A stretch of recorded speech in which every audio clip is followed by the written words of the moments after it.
ಆಯ್ತಾ sir? Go live ಆಯ್ತಾ? ಆಗಿದೆ ಆಗಿದೆ ನೋಡಿ, ನಾನು ಮಾತಾಡೋದಕ್ಕೆ ಒಂದು ನಿಮಿಷ.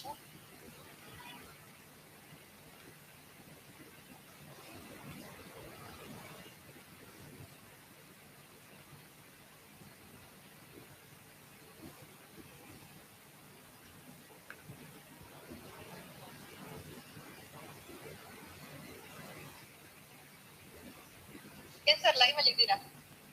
ಶುರು ಮಾಡ್ಬೋದಾ ಮೇಡಮ್? ಮಾತಾಡಿ ಸರ್. ಎಲ್ಲ ರೈತ ಬಾಂಧವರಿಗೆ ನಮಸ್ಕಾರ. ಮೇಡಮ್ ಕೇಳಿಸ್ತಿದೆಯಾ?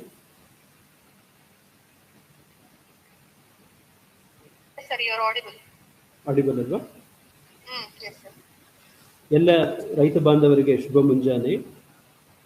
ಇವತ್ತು ತೋಟಗಾರಿಕಾ ವಿಶ್ವವಿದ್ಯಾಲಯ ಬಾಗಲಕೋಟೆ, ತೋಟಗಾರಿಕಾ ಮಹಾವಿದ್ಯಾಲಯ ಬೆಂಗಳೂರು, ಕೃಷಿ ವಿಜ್ಞಾನ ಕೇಂದ್ರ ಕೋಲಾರ, ಹಾಗೆಯೇ ಕಾಮದುಗ ಟ್ರಸ್ಟ್ ಸಂಶೋಧನಾ ಕೇಂದ್ರ ಖಂಡ, ಜಗದ್ಗುರು ಶ್ರೀ ಶಂಕರಾಚಾರ್ಯ ಮಹಾಸಂಸ್ಥಾನ, ಶ್ರೀ ಸಂಸ್ಥಾನ ಗೋಕರ್ಣ ಶ್ರೀ ರಾಮಚಂದ್ರಪುರ ಮಠ ಇವರ ಸಂಯುಕ್ತ ಆಶ್ರಯದಲ್ಲಿ ಜೈವಿಕ ಗೊಬ್ಬರಗಳ ಮಹತ್ವ ಮತ್ತು ಬಳಕೆ ಕುರಿತಾಗಿ ಇವತ್ತು ಕಾರ್ಯಕ್ರಮವನ್ನು ಹಮ್ಮಿಕೊಂಡಿದ್ದೇವೆ. ಇದು ರೈತ ತರಬೇತಿ ಕಾರ್ಯಕ್ರಮ. ಈ ಕಾರ್ಯಕ್ರಮದ ಮುಂದಿನ ಕೆಲವು ನಾವು ನಿಮಿಷಗಳು, ಸುಮಾರು 40-50 ನಿಮಿಷ, ನಾವೊಂದು ಬಹಳ ವಿಶೇಷವಾದಂಥ ಒಂದು ವಿಷಯದ ಬಗ್ಗೆ ನಾವು ಚರ್ಚೆ ಮಾಡೋಕ್ಕೆ ಪ್ರಯತ್ನ ಮಾಡ್ತಿದ್ದೀವಿ. ಇವತ್ತು ಪ್ರಸ್ತುತ ಇರುವಂಥ ಒಂದು ಸನ್ನಿವೇಶ ನೋಡಿದ್ರೆ, ರೈತ ಬಹಳಷ್ಟು ದಣದಿದ್ದಾನೆ. ತನ್ನ ಈ ರಾಸಾಯನಿಕ ಗೊಬ್ಬರಗಳು, ಹಾಗೆಯೇ ಪೀಡೆನಾಶಕ, ಕೀಟನಾಶಕಗಳು ಇವುಗಳನ್ನೆಲ್ಲ ಬಳಸ್ತಾ ತನ್ನ ಮಣ್ಣಿನ ಆರೋಗ್ಯದ ಬಗ್ಗೆ ಬಹಳಷ್ಟು ಕಳವಳ ಇದೆ. ಹಾಗೆಯೇ ಇದನ್ನ ಆಹಾರವಾಗಿ ಸೇವಿಸ್ತಿರುವಂಥ ಗ್ರಾಹಕನು ಕೂಡ ಕಾಣದೇ ಇರುವಂಥ ಹಲವಾರು ರೋಗಗಳಿಂದ ಬಾಧಿತನಾಗಿದ್ದಾನೆ, ಪೀಡಿತನಾಗಿದ್ದಾನೆ. ಇಂಥ ಒಂದು ಸ್ಥಿತಿಯಲ್ಲಿ ರೈತ ಮತ್ತೆ ಗ್ರಾಹಕ ಇಬ್ರು ಕೂಡ ಒಂದು ಪರ್ಯಾಯದ ಒಂದು ಆಲೋಚನೆಯನ್ನ, ಒಂದು ಅವಶ್ಯಕತೆಯನ್ನ ಕೇಳ್ತಿದ್ದಾರೆ. ಇವತ್ತು ಕೃಷಿ ತಂತ್ರಜ್ಞಾನದಲ್ಲಿ ಈ ಥರದ್ದೇನಾದ್ರೂ ಒಂದು ಪರ್ಯಾಯಗಳಿದಾವ ಅಂತಂದ್ರೆ ಖಂಡಿತ ಇದ್ದಾವೆ. ಅದು ವಿಶೇಷವಾಗಿ ಜೈವಿಕ ಗೊಬ್ಬರಗಳು. ಜೈವಿಕ ಗೊಬ್ಬರಗಳು ಸಾವಯವ ಕೃಷಿಯ ಒಂದು ಭಾಗ, ನೈಸರ್ಗಿಕ ಕೃಷಿಯ ಒಂದು ಭಾಗವಾಗಿ ಬರ್ತವೆ. ಈ ಜೈವಿಕ ಗೊಬ್ಬರಗಳು ಅಂತಂದ್ರೆ ಮೊದಲನೇ ಒಂದು ಸ್ಪಷ್ಟತೆ ನಾವು ತಿಳ್ಕೋಬೇಕು. ಇವು ಸೂಕ್ಷ್ಮಾಣು ಜೀವಿಗಳು. ನಮ್ಮಂಗೆ ನಿಮ್ಮಂಗೆನೆ ಇವು ಉಸಿರಾಡ್ತವೆ, ಸಂತಾನೋತ್ಪತ್ತಿ ಮಾಡ್ತವೆ, ಆಹಾರವನ್ನು ಸೇವಿಸ್ತವೆ. ಹಾಗೆಯೇ ನಮ್ಮ ಇತರ ಜೀವಿಗಳಲ್ಲಿ, ಕಣ್ಣಿಗೆ ಕಾಣುವಂಥ ಜೀವಿಗಳಲ್ಲಿ ಏನೇನೆಲ್ಲ ವಿಶೇಷ ಲಕ್ಷಣಗಳಿದಾವೆ ಅವೆಲ್ಲವೂ ಕೂಡ ಇಲ್ಲಿದ್ದಾವೆ. ಈ ಮಣ್ಣಿನಲ್ಲಿರುವಂಥ ಸೂಕ್ಷ್ಮಾಣು ಜೀವಿಗಳಲ್ಲಿ ನಾವು 2 ವಿಭಾಗ ಮಾಡ್ಬೋದು, ಉಪಕಾರಿ ಮತ್ತೆ ಅಪಕಾರಿ ಸೂಕ್ಷ್ಮಾಣು ಜೀವಿಗಳಂತೇಳಿ. ಈಗ ನಾವು ಜೈವಿಕ ಗೊಬ್ಬರಗಳನ್ನ ಅಂತ ಬಳಸುವಂಥದ್ದು ಉಪಕಾರಿ ಸೂಕ್ಷ್ಮಾಣು ಜೀವಿಗಳು. ವಿಶೇಷವಾಗಿ ನಮ್ಮ ಮಣ್ಣಿನಲ್ಲಿರುವಂಥ ನಮ್ಮ ಸಸಿಗಳಿಗೆ, ನಮ್ಮ ಬೆಳೆಗಳಿಗೆ ಬೇಕಾಗಿರುವಂಥ ಎಲ್ಲ ಪೋಷಕಾಂಶಗಳನ್ನು ಒದಗಿಸುವಂಥ ಒಂದು ಪ್ರಯತ್ನ ಇವತ್ತು ಸಾಂಪ್ರದಾಯಿಕ ಕೃಷಿಯಲ್ಲಿ, ಇವತ್ತು ನಾವು ರಾಸಾಯನಿಕಗಳ ಮೂಲದಿಂದ ಹೋಗ್ತಿದ್ದೀವಿ. ಆದರೆ ನೈಸರ್ಗಿಕವಾಗಿ ಇದು ಪ್ರಕೃತಿಯಲ್ಲಿ, ದೇವರ ಒಂದು ಸೃಷ್ಟಿಯಲ್ಲಿ ಅದರದೇ ಆದಂಥ ಒಂದು ವ್ಯವಸ್ಥೆ ಇದೆ. ಅದು ಹೇಗೆ ಅಂತಂದ್ರೆ, ವಾತಾವರಣದಲ್ಲಿರುವಂಥ ಸಾರಜನಕ ಏನಿದೆ ನೈಸರ್ಗಿಕವಾಗಿ 79% ಅದು ಮಣ್ಣನ್ನು ಸೇರಿಸುವಂಥ ಒಂದು ವಿಧಾನ. ಹಾಗೆಯೇ ನಮ್ಮ ಏನು ರಾಸಾಯನಿಕ ಗೊಬ್ಬರಗಳು, ಸಾರಜನಕ, ರಂಜಕ, ಪೊಟ್ಯಾಶ್, ಹಾಗೆ ಇತರೆ ಸೂಕ್ಷ್ಮ ಪೋಷಕಾಂಶ, ಲಘು ಪೋಷಕಾಂಶಗಳನ್ನು ಕೂಡ ಸೇರಿಸ್ಕೊಂಡು ಇವುಗಳೆಲ್ಲವನ್ನ ಜೈವಿಕ ಗೊಬ್ಬರಗಳು ಅಂದ್ರೆ, ಈಗ ಎಷ್ಟೊತ್ತು ನಾವು ಹೇಳಿದಂಥ ಮಣ್ಣಿನಲ್ಲೇ ನೈಸರ್ಗಿಕವಾಗಿ ವಾಸುವಂಥ ಸೂಕ್ಷ್ಮಾಣು ಜೀವಿಗಳ ಒಂದು ಸಹಾಯದಿಂದ, ನೆರವಿನಿಂದ ನಾವು ಒದಗಿಸುವಂಥ ಒಂದು ಪ್ರಯತ್ನ. ಈ ಜೈವಿಕ ಗೊಬ್ಬರಗಳು ಅಂತಂದ್ರೆ ಏನಂದ್ರೆ, ಸೂಕ್ಷ್ಮಾಣು ಜೀವಿಗಳು ಮಣ್ಣಿನಲ್ಲೇ ಸಹಜವಾಗಿಯೇ ನೈಸರ್ಗಿಕವಾಗಿ ಜೀವಿಸುವಂಥ ಸೂಕ್ಷ್ಮಾಣು ಜೀವಿಗಳನ್ನ ನಮ್ಮ ಸಂಶೋಧನಾ ಕೇಂದ್ರಗಳಲ್ಲಿ ನಾವು ಅದನ್ನ ಸಂಶೋಧನೆ ಮಾಡಿ ಗುರುತಿಸಿ ಅವುಗಳನ್ನೇ ಹೆಚ್ಚಿನ ಪ್ರಮಾಣದ ಸಂಖ್ಯೆಯಲ್ಲಿ ಸಂತಾನೋತ್ಪತ್ತಿ ಮಾಡಿ ಒಂದು ಪದಾರ್ಥಗಳ ಜೊತೆಗೆ ಮಿಶ್ರಣ ಮಾಡಿ, ಪದಾರ್ಥಗಳ ಜೊತೆಗೆ ನಮ್ಮ ಬೆಳೆಗಳಿಗೆ ಒದಗಿಸುವಂಥ ಒಂದು ಪ್ರಯತ್ನ. ಇದು ನಾವೆಲ್ಲ ನಾವು ತಿಪ್ಪೆ ಗೊಬ್ಬರ ಏನಿದೆ ಅಥವಾ ಎರೆಹುಳು ಗೊಬ್ಬರ ಏನಿದೆ ಈ ತರ ಗೊಬ್ಬರಗಳಿಗಿಂತಲೂ ವ್ಯತಿರಿಕ್ತವಾಗಿ ವಿಶೇಷ ಆಗ್ತವೆ. ಯಾಕೆ ಅಂದ್ರೆ ಇವುಗಳಲ್ಲಿ ಜೀವ ಇರುವಂತ ಸೂಕ್ಷ್ಮಾಣು ಜೀವಿಗಳಿರ್ತವೆ ಎನ್ನುವ ಒಂದು ವಿಶೇಷ ಕಾರಣಕ್ಕೆ. ಹಾಗಾಗಿ ಇವೆಲ್ಲ ನಾವು ಸೂಕ್ಷ್ಮಾಣು ಜೀವಿಗಳು ಜೈವಿಕ ಗೊಬ್ಬರ ಅಂತ ಹೇಳ್ತೇವೆ. ನೋಡಿ, ಈ ಜೈವಿಕ ಗೊಬ್ಬರಗಳು ಅಂತಂದ್ರೆ ಆ ಸೂಕ್ಷ್ಮಾಣು ಜೀವಿಗಳು ಆ ಬೇರಿನ ಮಣ್ಣಿನ ಒಂದು ವಾತಾವರಣದಲ್ಲಿ ಬೆಳೆಗಳಿಗೆ ಪೂರಕವಾದಂತ ಎಲ್ಲ ಸೂಕ್ಷ್ಮಾಣು ಎಲ್ಲ ಪೋಷಕಾಂಶಗಳನ್ನ ಒದಗಿಸುವಂತ ಒಂದು ಪ್ರಯತ್ನ. ಇದು ಪ್ರಕೃತಿಯಲ್ಲಿ ಸಹಜವಾಗಿ ಆಗತ್ತೆ. ನಾವು ನಮ್ಮ ಸಂಶೋಧನಾಲಯಗಳಲ್ಲಿ ಏನ್ ಮಾಡ್ತೀವಿ ಅಂದ್ರೆ ಹೆಚ್ಚಿನ ಸಂಖ್ಯೆಯಲ್ಲಿ ಅವರು ವೃದ್ಧಿ ಆಗುವಂತ ಹೆಚ್ಚಿನ ಸಂಖ್ಯೆಯಲ್ಲಿ ಅಲ್ಲಿ ಸೇರುವಂತ ಒಂದು ಪ್ರಯತ್ನವನ್ನು ಮಾಡ್ತೇವೆ. ಇದು ಜೈವಿಕ ಗೊಬ್ಬರಗಳು ಅನ್ನೋ ಒಂದು ತಿಳುವಳಿಕೆ. ಈ ಮುಂದಿನ ಒಂದು ಸರಿಸುಮಾರು 40 ನಿಮಿಷಗಳಲ್ಲಿ ನಾವು ಸಮಯ ಕೊಟ್ಟಾಗ ನಮ್ಗೆ ಏನೇನು ವಿಷಯ ಸ್ಪಷ್ಟ ಆಗ್ಬೇಕು ಅಂತಂದ್ರೆ, ಜೈವಿಕ ಗೊಬ್ಬರಗಳು ಅಂದ್ರೆ ಏನು ಅಂತ ಈಗ ನಾನು ಈಗಾಗಲೇ ಒಂದು ಪರಿಚಯ ಮಾಡಿಕೊಡುವಂತ ಪ್ರಯತ್ನ ಮಾಡಿದ್ದೀನಿ. ಇದರಲ್ಲಿರುವಂತ ವಿಧಗಳು, ಯಾವ ಯಾವ ಜೈವಿಕ ಗೊಬ್ಬರಗಳು ಇದಾವೆ, ಇವತ್ತು ತಂತ್ರಜ್ಞಾನಗಳಿದಾವೆ, ಯಾವ ಜೈವಿಕ ಗೊಬ್ಬರ ಯಾವ ಯಾವ ಬೆಳೆಗಳಿಗೆ ಉಪಯೋಗಿಸ್ಬೇಕು ಅನ್ನುವಂಥದ್ದು, ಹಾಗೆಯೇ ಅವುಗಳನ್ನ ಉಪಯೋಗಿಸುವಂತ ವಿಧಾನ ಯಾವುದು, ಮತ್ತೆ ಇಲ್ಲಿರುವಂತ ಮುನ್ನೆಚ್ಚರಿಕೆ ಕ್ರಮ ಯಾವುದು, ಹಾಗೆಯೇ ಇಲ್ಲಿ ಇದರಿಂದ ಎಷ್ಟು ಲಾಭ ಅನ್ನುವಂಥ ವಿಚಾರ. ಇದರಿಂದ ನಮಗೆ ಮುಖ್ಯವಾಗಿ ಏನ್ ಬೇಕು ರೈತನಿಗೆ ಅಂತಂದ್ರೆ, ಅದರಿಂದ ಲಾಭ ಬೇಕು. ಅದು ಒಂದು ಇಳುವರಿ ರೂಪವಾಗಿ ಆಗ್ಬೋದು, ನಮ್ಮ ಹಾಕುವಂತ ಒಂದು ಗೊಬ್ಬರ ಪ್ರಮಾಣ ಕಡಿಮೆ ಮಾಡೋದ್ರ ಮುಖಾಂತರ ಆಗ್ಬೋದು, ಅಥವಾ ಅದನ್ನು ಮಾರುಕಟ್ಟೆಯ ಒಂದು ಉನ್ನತ ಶ್ರೇಷ್ಠ ಗುಣಮಟ್ಟದ ಕೃಷಿ ಒಂದು ಪದಾರ್ಥವಾಗಿ ನಮಗೆ ಲಾಭ ಸಿಗುವಂಥದ್ದು ಆಗ್ಬೋದು. ಹೀಗೆ ಈ ಒಂದು ಕೆಲವು ನಿಮಿಷಗಳ ನಮ್ಮ ಈ ಒಂದು ತರಬೇತಿ ಕಾರ್ಯಕ್ರಮದಲ್ಲಿ ನಾವು ಇದನ್ನ ತಿಳ್ಕೊಳ್ಳುವಂತ ಒಂದು ಪ್ರಯತ್ನ ಮಾಡ್ತಿದ್ದೀವಿ. ಈಗ ಜೈವಿಕ ಗೊಬ್ಬರಗಳು ಯಾವ್ಯಾವು ಅಂತ ನಾವು ಹೆಸರಿಸ್ತಾ ಬಂದ್ರೆ, ಸಾರಜನಕವನ್ನ ನಮ್ಮ ಬೆಳೆಗಳಿಗೆ ನಮ್ಮ ಮಣ್ಣಿಗೆ ಸ್ಥಿರೀಕರಣಗೊಳಿಸುವಂತ ಜೈವಿಕ ಗೊಬ್ಬರ, ಇದನ್ನ ಇಂಗ್ಲಿಷಲ್ಲಿ ಬಯಾಲಜಿಕಲ್ ನೈಟ್ರೋಜನ್ ಫಿಕ್ಸರ್ಸ್ ಅಂತ ಹೇಳ್ತಾರೆ. ಸಾರಜನಕ ಸ್ಥಿರೀಕರಣಗೊಳಿಸುವಂತ ಸೂಕ್ಷ್ಮಾಣು ಜೀವಿಗಳು ಜೈವಿಕ ಗೊಬ್ಬರ. ಎರಡನೇದು ರಂಜಕವನ್ನ ಕರಗಿಸುವಂತ ಹಾಗೇನೆ ರಂಜಕವನ್ನ ಒದಗಿಸುವಂತ ಜೈವಿಕ ಗೊಬ್ಬರ. ಹಾಗೆಯೇ ಮೂರನೇದು ಪೊಟ್ಯಾಶ್. ನಮಗೆ ಸಾರಜನಕ, ರಂಜಕ, ಪೊಟ್ಯಾಶ್ 3 ಬಹಳ ಮುಖ್ಯ ಆಗುತ್ತೆ. ಆ ಪೊಟ್ಯಾಶ್ ಅನ್ನ ನಮ್ಮ ಬೆಳೆಗಳಿಗೆ ಕರಗಿಸುವ ಮತ್ತೆ ಒದಗಿಸುವ ಜೈವಿಕ ಗೊಬ್ಬರ. ಹಾಗೆಯೇ ಇದರ ಎಲ್ಲ ಲಘು ಪೋಷಕಾಂಶಗಳನ್ನು ಒದಗಿಸುವಂತ ಜೈವಿಕ ಗೊಬ್ಬರಗಳು. ಅದಲ್ಲದೆ ನಮ್ಮ ಬೆಳೆಗಳ ಒಂದು ಸಂಪೂರ್ಣ ಆರೋಗ್ಯವನ್ನ ಕೊಡುವಂತ, ಬೆಳೆ ಪೋಷಕ ವೃದ್ಧಿ ಮಾಡುವಂತ ಜೈವಿಕ ಗೊಬ್ಬರಗಳು. ಇದನ್ನ ಪ್ಲಾಂಟ್ ಗ್ರೋತ್ ಪ್ರಮೋಟರ್ ಅಂತ ಹೇಳ್ತಾರೆ. ಹೀಗೆ ಈ ಜೈವಿಕ ಗೊಬ್ಬರಗಳನ್ನು ನಾವು ವಿಭಾಗ ಮಾಡ್ಬೋದು. ಹಾಗೆಯೇ ಬೆಳೆಗಳಿಗೆ ಎಲ್ಲ ರೋಗ ಬಾಧೆಗಳಿಂದ ನಿರೋಧಕ ಶಕ್ತಿಯನ್ನು ಒದಗಿಸುವಂತ ಕೂಡ ಕೆಲವು ಜೈವಿಕ ಗೊಬ್ಬರಗಳು ಕೂಡ ಸಹಾಯವಾಗಿದೆ.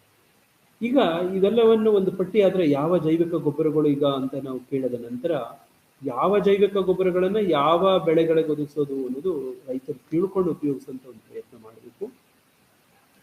ಇಲ್ಲಿ ಮುಖ್ಯವಾಗಿ ನಾವು ಬೆಳೆವಾರು ಜೈವಿಕ ಗೊಬ್ಬರಗಳನ್ನ ನೋಡುವಂಥದ್ದಾದ್ರೆ, ಮೊದಲನೇದಾಗಿ ಬಹಳ ಪ್ರಸಿದ್ಧವಾಗಿರುವಂಥದ್ದು ರೈಸೋಬಿಯಂ. ತಮ್ಮೆಲ್ಲರಿಗೂ ಈ ಸಾರಜನಕವನ್ನ ಸ್ಥಿರೀಕರಣಗೊಳಿಸುವಂತ ಜೈವಿಕ ಗೊಬ್ಬರಗಳಲ್ಲಿ ಪ್ರಧಾನವಾದಂಥದ್ದು ರೈಸೋಬಿಯಂ ಜೈವಿಕ ಗೊಬ್ಬರ. ರೈಸೋಬಿಯಂ ಜೈವಿಕ ಗೊಬ್ಬರ ಅಂದ್ರೆ ಇದನ್ನ ವಿಶೇಷವಾಗಿ ನಾವು ದ್ವಿದಳ ಬೆಳೆಗಳಿಗೆ ಬಳಸುವಂಥದ್ದು. ದ್ವಿದಳ ಬೆಳೆಗಳು ಅಂದ್ರೆ ಬೇಳೆಕಾಳು ಬೆಳೆಗಳು.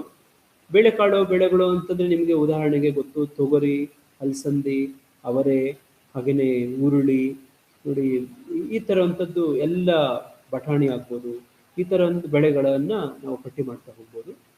ನೋಡಿ ಇಲ್ಲಿ ಈ ವಾತಾವರಣದಲ್ಲಿ ಈಗಾಗಲೇ 78% 79% ಸಾರಜನಕ ಇದೆ.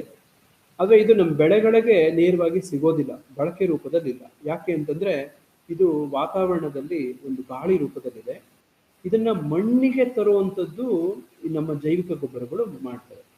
ಸಹಜವಾಗಿ ವಾತಾವರಣದಲ್ಲಿ ನೋಡಿ, ಯಾವಾಗ ಗುಡುಗು, ಮಿಂಚು, ಸಿಡಿಲು ಬಡಿಯುತ್ತೋ ಆ ಮುಖಾಂತರ ಭೂಮಿಗೆ ಬರುವಂಥದ್ದು ನೈಸರ್ಗಿಕವಾಗಿ ಒಂದಾದ್ರೆ, ಎರಡನೇದು ನಮ್ಮ ಯೂರಿಯಾ ರೂಪದಲ್ಲಿ ಅಥವಾ DAP ಅಮೋನಿಯಾ ಗೊಬ್ಬರದ ರೂಪದಲ್ಲಾಗಲಿ ಈ ಥರ ರೂಪಗಳಲ್ಲಿ ರಾಸಾಯನಿಕ ಕಾರ್ಖಾನೆಗಳಿಂದ ರಾಸಾಯನಿಕ ಗೊಬ್ಬರಗಳನ್ನು ಅದನ್ನು ಯೂರಿಯಾ ರೂಪ ರಾಸಾಯನಿಕ ಗೊಬ್ಬರಗಳನ್ನು ಬಳಸುವಂಥದ್ದು ಎರಡನೇದಾದರೆ, ನೈಸರ್ಗಿಕವಾಗಿ 90% ನಡೆಯುವಂಥದ್ದು ಈ ಸೂಕ್ಷ್ಮಾಣು ಜೀವಿಗಳಿಂದಲೇ ಅನ್ನುವಂಥದ್ದು ವಿಶೇಷ.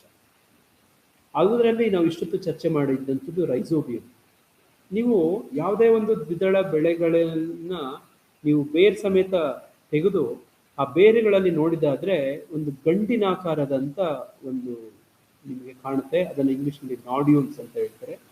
ಈ ಗಂಟು ರೂಪಗಳಲ್ಲಿ ಯಾವುದೇ ನೀವು ಈ ಥರ ಇನ್ಮೇಲೆ ಈ ತರಬೇತಿ ಕಾರ್ಯಕ್ರಮ ಆದಮೇಲೆ ನೀವು ಈ ಥರ ಪ್ರಯತ್ನ ಮಾಡಿ. ಯಾವುದೇ ಒಂದು ತೊಗರಿನೋ ಅಥವಾ ದ್ವಿದಳ ಬೇಳೆ ಧಾನ್ಯ ಯಾವುದೇ ಆದ್ರೂ ಅದನ್ನು ಬೇರ್ ಸಮೇತ ಕಿತ್ತು ನೋಡಿ, ಅದರಲ್ಲಿ ನಿಮಗೆ ಗಂಟು ಆಕಾರದ ಸಿಗುತ್ತೆ.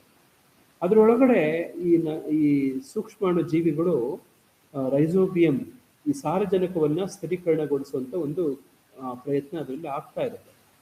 ಇದು ಎಷ್ಟು ಶೇಕಡ ನಮಗೆ ಸಾರಜನಕವನ್ನು ಒದಗಿಸಿಕೊಡುತ್ತೆ ಅಂತ ಪ್ರಶ್ನೆ ಬಂದರೆ, ಶೇಕಡ 1 ಎಕರೆಗೆ ಸರಿಸುಮಾರು 50 kgಯಿಂದ 300 kgವರೆಗೂ ಒಂದು ಬೇರೆ ಬೇರೆ ಬೆಳೆಗಳಿಗೆ ಅನುಗುಣವಾಗಿ, ಎಲ್ಲ ಬೆಳೆಗಳಲ್ಲೂ ಒಂದೇ ರೀತಿ ಆಗೋದಿಲ್ಲ, ಒಂದೊಂದು ಬೆಳೆಗಳಲ್ಲಿ ಒಂದೊಂದು ಮರಗಳಲ್ಲಿ ಬೇರೆ ಬೇರೆ ವ್ಯತ್ಯಾಸ ಆಗುತ್ತೆ ನೋಡಿ. ಶೇಕಡ ಸರಿಸುಮಾರು ಒಂದು 50ರಿಂದ 200-300 kg ಮಟ್ಟಕ್ಕೆ ಸಾರಜನಕವನ್ನು ನಮ್ಮ ಭೂಮಿಗೆ ಒಂದು ವರ್ಷಕ್ಕೆ ಒದಗಿಸ್ಕೊಡಬಲ್ಲಷ್ಟು ಶಕ್ತಿ ಸಾಮರ್ಥ್ಯ ಇವಕ್ಕಿದ್ದಾವೆ ನೋಡಿ. 1 kg ಸಾರಜನಕ ಅಂತಂದ್ರೆ ಇದು 2 ಬ್ಯಾಗ್ ಯೂರಿಯಾಗೆ ಸಮ ನೋಡಿ. ಹಂಗೆ ನಾವು ರೈತರು ಏನು ಪೋಷಕಾಂಶಗಳ ಸಾರಜನಕವನ್ನು ಬಳಸುವಂಥದ್ದು ಇರುತ್ತೆ. ಉದಾಹರಣೆಗೆ ಯಾವುದೋ ಒಂದು ಬೆಳೆ, ಉದಾಹರಣೆಗೆ ಒಂದು ಭತ್ತದ ಬೆಳೆ ಅಂತ ತಗೊಂಡ್ರೆ ಅದಕ್ಕೆ 100 kg ಸಾರಜನಕವನ್ನು ಒದಗಿಸ್ಬೇಕು ಅಂತ ಸಹಜವಾಗಿಯೇ ಸಲಹೆ ಮಾಡ್ತಾರೆ. ಆ 100 kg ಸಾರಜನಕವನ್ನು ಸ್ವಲ್ಪ ಭಾಗವಾದರೂ ಶೇಕಡ 25, ಶೇಕಡ 50 ಈ ಒಂದು ಪ್ರಮಾಣದಲ್ಲಿ ನಾವು ಜೈವಿಕ ಗೊಬ್ಬರಗಳ ಮುಖಾಂತರ ಒದಗಿಸುವಂಥ ಪ್ರಯತ್ನ ಮಾಡಿದ್ವಿ. ಅಷ್ಟೇ ಪ್ರಮಾಣದ ನಾವು ರಾಸಾಯನಿಕ ಗೊಬ್ಬರಗಳನ್ನು ಕಡಿಮೆ ಮಾಡಿದ್ವಿ ನೋಡಿ. ಹಾಗೆ ನಾವು ಅದನ್ನೇ ತಗೊಂಡ್ರೆ ಇವತ್ತು ಒಂದು ಬ್ಯಾಗ್ ಯೂರಿಯಾಗೆ ನಮ್ಮ ಮಾರುಕಟ್ಟೆಯಲ್ಲಿ ಬೆಲೆ ಒಂದು 350ರಿಂದ 400 ರೂಪಾಯಿ ಆಸ್ಪಾಸಲ್ಲಿದೆ. ಅದರ ಮೂಲ ಬೆಲೆ, ಅದರ ರಿಯಾಯಿತಿ ಎಲ್ಲವನ್ನ ಪಕ್ಕಕ್ಕಿಟ್ರೆ ನಿಜವಾದಂಥ ಮೂಲ ಬೆಲೆ ಅದಕ್ಕೆ 3000ರಿಂದ 4000 ರೂಪಾಯಿ ಇದೆ. ಅದನ್ನ ರಿಯಾಯಿತಿ ದರದಲ್ಲಿ ಸರ್ಕಾರ ನಮಗೆ 300ರಿಂದ 400 ರೂಪಾಯಿ ಆ ಒಂದು ಬೆಲೆಯಲ್ಲಿ ಕೊಡಿಸುವಂಥ ಪ್ರಯತ್ನ ಮಾಡ್ತಾರೆ. ಹಾಗಾಗಿ ನಾವು ಏನಾದರೂ ಜೈವಿಕ ಗೊಬ್ಬರ, ಈ ಸಾರಜನಕವನ್ನು ಸ್ಥಿರೀಕರಣಗೊಳಿಸುವಂಥ ಜೈವಿಕ ಗೊಬ್ಬರಗಳನ್ನೇ ನಾವು ಬಳಸಿದ್ದೇ ಆದರೆ ನಮಗೆ ಎಷ್ಟು ಇದರಿಂದ ನಮಗೆ ಗೊಬ್ಬರ ಉಳಿಯುತ್ತೆ ಅಂದರೆ ಸುಮಾರು 3000ರಿಂದ 4000 ರೂಪಾಯಿ ಬೆಲೆಯ ಗೊಬ್ಬರವನ್ನು ನಾವು ಉಳಿಸ್ಬೋದು. ಅದಲ್ಲದೆ ಈ ತೊಗರಿ ಬೆಳೆ, ನಾವು ಯಾವುದೇ ಒಂದು ದ್ವಿದಳ ಬೆಳೆಗಳಿಗೆ ನಾವು ಈ ಸಾರಜನಕ ಸ್ಥಿರೀಕರಣಗೊಳಿಸುವಂಥ ಜೈವಿಕ ಗೊಬ್ಬರಗಳನ್ನು ಬಳಸಿದ್ದೆ ಆದರೆ ಇದರಿಂದ ಬೆಳೆ ಎಷ್ಟು ಅದರಿಂದ ನಮಗೆ ಹೆಚ್ಚಾಗತ್ತೆ ಅನ್ನೋದು ಒಂದು ಪ್ರಶ್ನೆ. ಇದು ಸರಿಸುಮಾರು ಒಂದು 20ರಿಂದ 30% ಬೆಳೆ ಇಳುವರಿ ಜಾಸ್ತಿ ಆಗುತ್ತೆ ಅಂತೇಳಿ ಸಂಶೋಧನೆಗಳಿಂದ ಕಂಡುಬಂದಿದೆ. ಅಂದರೆ ಒಬ್ಬ ತೊಗರಿ ಬೆಳೆ ಬೆಳೆಯುವಂಥ ಒಬ್ಬ ರೈತ ಒಂದು ಎಕರೆಗೆ ಒಂದು 10 ಕ್ವಿಂಟಾಲ್ ಬೆಳೀತಿರ್ತಾನೆ ಅಂತ ಅಂದ್ಕೊಂಡ್ರೆ ಸಹಜವಾಗಿ ಬರುತ್ತೆ, 10 ಕ್ವಿಂಟಾಲ್ ಬರುತ್ತೆ. ಇದರಲ್ಲಿ ಶೇಕಡ ನೋಡಿ 20% ಜಾಸ್ತಿ ಇಳುವರಿ ಆಯಿತು ಅಂತಂದರೆ ನೋಡಿ, ಆತ 10 ಕ್ವಿಂಟಾಲ್ ಬೆಳೀತಿದ್ದವನು 12 ಕ್ವಿಂಟಾಲ್ ಬೆಳೀತಾನೆ. ಈ ಜೈವಿಕ ಗೊಬ್ಬರಗಳನ್ನು ಬಳಕೆ ಮಾಡುವಂಥ ಒಂದು ಪ್ರಯತ್ನದಲ್ಲಿ ನೋಡಿ. ಈಗ 2 ಕ್ವಿಂಟಾಲ್ ಬೆಳೆಗೆ ನಾವು ಬೆಲೆಯನ್ನು ಕಟ್ಟಿದ್ರೆ ನೀವು ಸುಮಾರು ಇವತ್ತು ಒಂದು ಕ್ವಿಂಟಾಲ್ಗೆ ಸರಿಸುಮಾರು ಒಂದು 4000ರಿಂದ 5000 ರೂಪಾಯಿ ಇವತ್ತು ಮಾರ್ಕೆಟಲ್ಲಿ ಬೆಲೆ ಇದೆ ಕ್ವಿಂಟಾಲ್ಗೆ ನೋಡಿ. 2 ಕ್ವಿಂಟಾಲ್ ಅಂತ ತಗೊಂಡ್ರೆ ನಾವು ಇದು ಬೆಲೆ 10,000 ರೂಪಾಯಿ ಆಗುತ್ತೆ ನೋಡಿ. 10,000 ರೂಪಾಯಿ ಒಂದು ಈ ಮಾನಿಟರಿ ಬೆನಿಫಿಟ್, ಆ ಇಳುವರಿ ಬೆಳೆ ಹೆಚ್ಚಾಗಿರೋದ್ರಿಂದ ನಮಗೆ ಆ ಅಧಿಕ ಲಾಭದಿಂದ ಬರುವಂಥ ಒಂದು ಲಾಭ ಆದರೆ, ಹಣದ ಲಾಭ ಆದರೆ, ನಾವು ಹಾಕಬೇಕಾಗಿರೋಂಥ ರಾಸಾಯನಿಕ ಗೊಬ್ಬರ ತೊಡೆಯೋದ್ರಿಂದ ನೋಡಿ ಅದರಿಂದ 3000 ರೂಪಾಯಿ ಲಾಭ. ಈ ಜೈವಿಕ ಗೊಬ್ಬರವನ್ನು ಈಗ ನಾನು ಇಷ್ಟೊತ್ತು ಹೇಳಿದಂಥ ಈ ಸಾರಜನಕ ಸ್ಥಿರೀಕರಣಗೊಳಿಸುವಂಥ ಜೈವಿಕ ಗೊಬ್ಬರವನ್ನು ನಾವು ಬಳಸೋಕ್ಕೆ ಖರ್ಚು ಎಷ್ಟಾಗುತ್ತೆ ಅಂತ ನೋಡಿದ್ರೆ ಕೇವಲ 1 kg ಜೈವಿಕ ಗೊಬ್ಬರಕ್ಕೆ ಕೇವಲ 100 ರೂಪಾಯಿ ಆಗುತ್ತೆ. 100 ರೂಪಾಯಿ ಬಳಸಿದ್ರೆ ನಮಗೆ 10ರಿಂದ 13 ಸಾವಿರ ಲಾಭ ಆಗುವಂಥ ಒಂದು ತಂತ್ರಜ್ಞಾನ ಎಲ್ಲಿದೆ ಅಲ್ವಾ?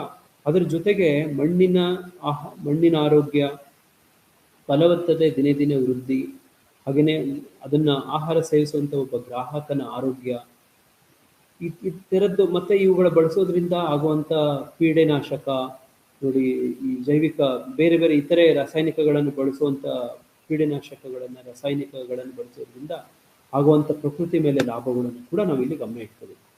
ಈಗ ನಾನು ಇಷ್ಟೊತ್ತು ಹೇಳಿದ್ದು ಒಂದು ಉದಾಹರಣೆ. ಈ ಜೈವಿಕ ಗೊಬ್ಬರಗಳಲ್ಲಿ ಸಾರಜನಕ ಸ್ಥಿರೀಕರಣಗೊಳಿಸುವುದರಲ್ಲಿ ಪ್ರಮುಖವಾದಂಥ ರೈಸೋಬಿಯಂ ಜೈವಿಕ ಗೊಬ್ಬರ ಬಗ್ಗೆ ನಾವು ಇಷ್ಟೊತ್ತು ಚರ್ಚೆ ಮಾಡಿದ್ವಿ. ಅದೇ ಪ್ರಕಾರವಾಗಿಯೇ ಇತರೆ ಬೇರೆ ಬೆಳೆಗಳಿಗೆ, ಏಕದಳ ಧಾನ್ಯಗಳಿಗೆ, ಉದಾಹರಣೆಗೆ ರಾಗಿ ಆಗಲಿ, ಜೋಳ ಆಗಲಿ, ಅಥವಾ ಇತರೆ ಯಾವುದೇ ಸಿರಿ ಧಾನ್ಯಗಳಾಗಲಿ, ಈ ಥರದಕ್ಕೆಲ್ಲ ನಾವು ಬಳಸ್ಬೋದಂಥ ಯಾವ ಜೈವಿಕ ಗೊಬ್ಬರ ಅಂತಂದರೆ ಇದು ಅಜೋಸ್ಪೈರಿಲಮ್ ಅಂತ ನೀವು ಬರೆದಿಟ್ಕೋಬಹುದು. ನೀವು ಮುಂದೆ ಯಾವತ್ತಾದರೂ ಈ ನಿರ್ದಿಷ್ಟ ಬೆಳೆಗೆ ನಿರ್ದಿಷ್ಟ ಜೈವಿಕ ಗೊಬ್ಬರಗಳನ್ನೇ ಬಳಸಬೇಕಾಗತ್ತೆ. ನೀವು ತಗೋಬೇಕಾದ್ರೆ ಇದನ್ನು ಕೇಳಿ ತಗೋಬೇಕಾಗುತ್ತೆ. ಹಾಗೆ ನೀವು ಈ ಬೆಳೆಗಳಿಗೆ, ಈ ಏಕದಳ ಎಲ್ಲ ಬೆಳೆಗಳಿಗೆ ಅಜೋಸ್ಪೈರಿಲಮ್ ಅನ್ನು ಬಳಸ್ಬೋದು. ಹಾಗೆಯೇ ನಿಮ್ಮ ಎಲ್ಲ ತೋಟಗಾರಿಕೆ ಬೆಳೆ, ಅದು ಅಡಿಕೆ ಆಗ್ಬೋದು, ಅದು ಮಾವು ಆಗ್ಬೋದು, ಅದು ಬಾಳೆ ಆಗ್ಬೋದು, ತೆಂಗಾಗ್ಬೋದು, ಅಥವಾ ಇತರೆ ಹೂವಿನ ಬೆಳೆಗಳಾಗ್ಬೋದು, ಯಾವುದೇ ಬೆಳೆ, ತರಕಾರಿ ಬೆಳೆಗಳಾಗ್ಬೋದು, ಇವುಗಳಿಗೆಲ್ಲದಕ್ಕೂ ಕೂಡ ಅಜೋಟೋಬ್ಯಾಕ್ಟರ್ ಅಂತ ಒಂದು ಜೈವಿಕ ಗೊಬ್ಬರ, ಇದು ಕೂಡ ತುಂಬ ಚೆನ್ನಾಗಿ ಕೆಲಸ ಮಾಡುತ್ತೆ. ಈ 3 ಪ್ರಮುಖವಾದಂಥ ಜೈವಿಕ ಗೊಬ್ಬರಗಳನ್ನು ನಿಮ್ಮ ಬೆಳೆಗೆ ಬಳಸಿದ್ದೇ ಆದರೆ ಅದು ಬೆಳೆಯ ಅನುಸಾರ ಬಳಸಬೇಕು ಅನ್ನುವಂಥದ್ದು ಇಲ್ಲಿನ ಮುಖ್ಯ ವಿಷಯ.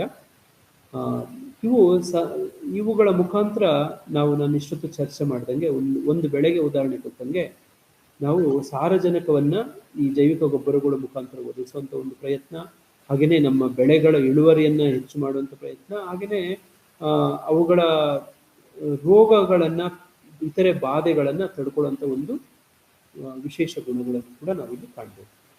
ನಾವು ಇಷ್ಟೊತ್ತು ಈಗ ಚರ್ಚೆ ಮಾಡಿದ್ದು ಸಾರಜನಕವನ್ನು ಜೈವಿಕ ಗೊಬ್ಬರಗಳು ಕೂಡ ಮುಖಾಂತರ ಕೊಡುವಂಥ ಒಂದು ಪ್ರಯತ್ನ. ಈಗ ಮುಖ್ಯವಾದಂಥ 2ನೇ ಪೋಷಕಾಂಶ ಎಲ್ಲ ಬೆಳೆಗಳಿಗೆ ಬೇಕಾಗಿರುವಂಥದ್ದು ರಂಜಕ. ರಂಜಕದ ಕಥೆ ವಿಶೇಷ ಏನಂತಂದರೆ ನೋಡಿ, ನೀವು ವಿಶೇಷವಾಗಿ ಮಲೆನಾಡು ಪ್ರದೇಶಗಳಲ್ಲಿ, ಶಿವಮೊಗ್ಗ, ಚಿಕ್ಕಮಗಳೂರು, ಈ ಮಂಗಳೂರು, ಉಡುಪಿ, ಈ ಭಾಗಗಳಲ್ಲಿ ಯಥೇಚ್ಛವಾಗಿ ಮಳೆ ಬರುತ್ತೆ. ಮಳೆ ಬಂದಾಗ ಅದರಲ್ಲಿರುವಂಥ ಎಲ್ಲ ಅಲ್ಲಿರುವಂಥ ಪೋಷಕಾಂಶಗಳು ಆ ಮಣ್ಣಲ್ಲಿ ಸೋರಿ ಹೋಗುವಂಥ ಸಾಧ್ಯತೆಗಳು ಜಾಸ್ತಿ ಇರ್ತವೆ, ವಿಶೇಷವಾಗಿ ರಂಜಕ. ನೋಡಿ, ಆ ಒಂದು ಅಲ್ಲಿ ಸಹಜವಾಗಿಯೇ ನೋಡಿ ಅದು ಆಮ್ಲ ಕ್ಷಾರ ಮಣ್ಣು ಆಗ್ಬಿಡುತ್ತದು.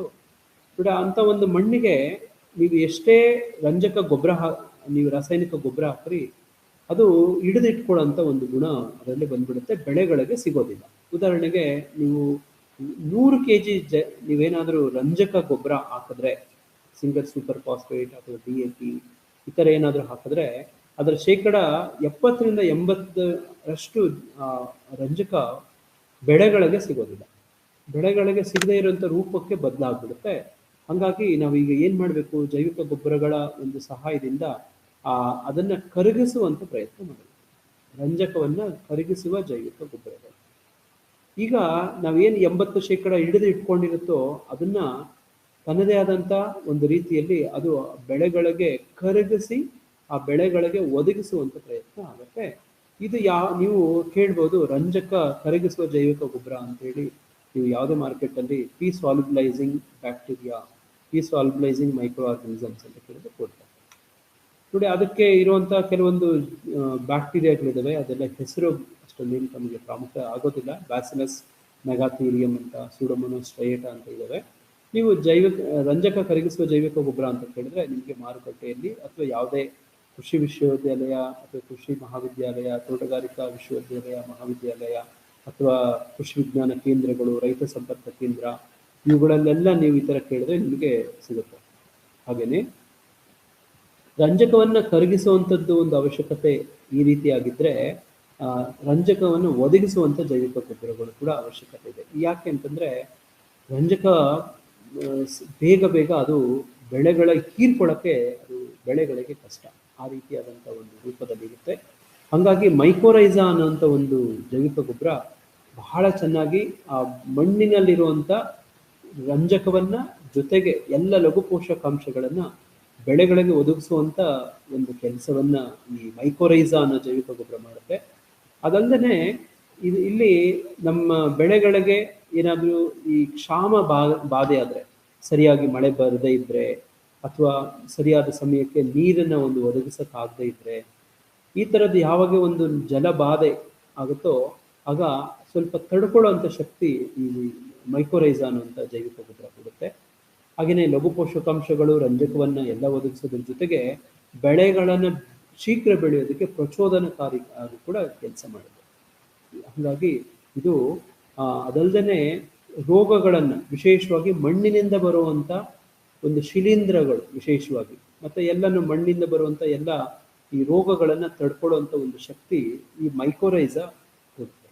ಹಾಗಾಗಿ ಬಹಳ ಯಶಸ್ವಿಯಾಗಿ ಕೆಲಸ ಮಾಡುವಂಥ ಎರಡನೇ ಒಂದು ವಿಶೇಷ ಜೈವಿಕ ಗೊಬ್ಬರ ಮೈಕೋರೈಸಾ.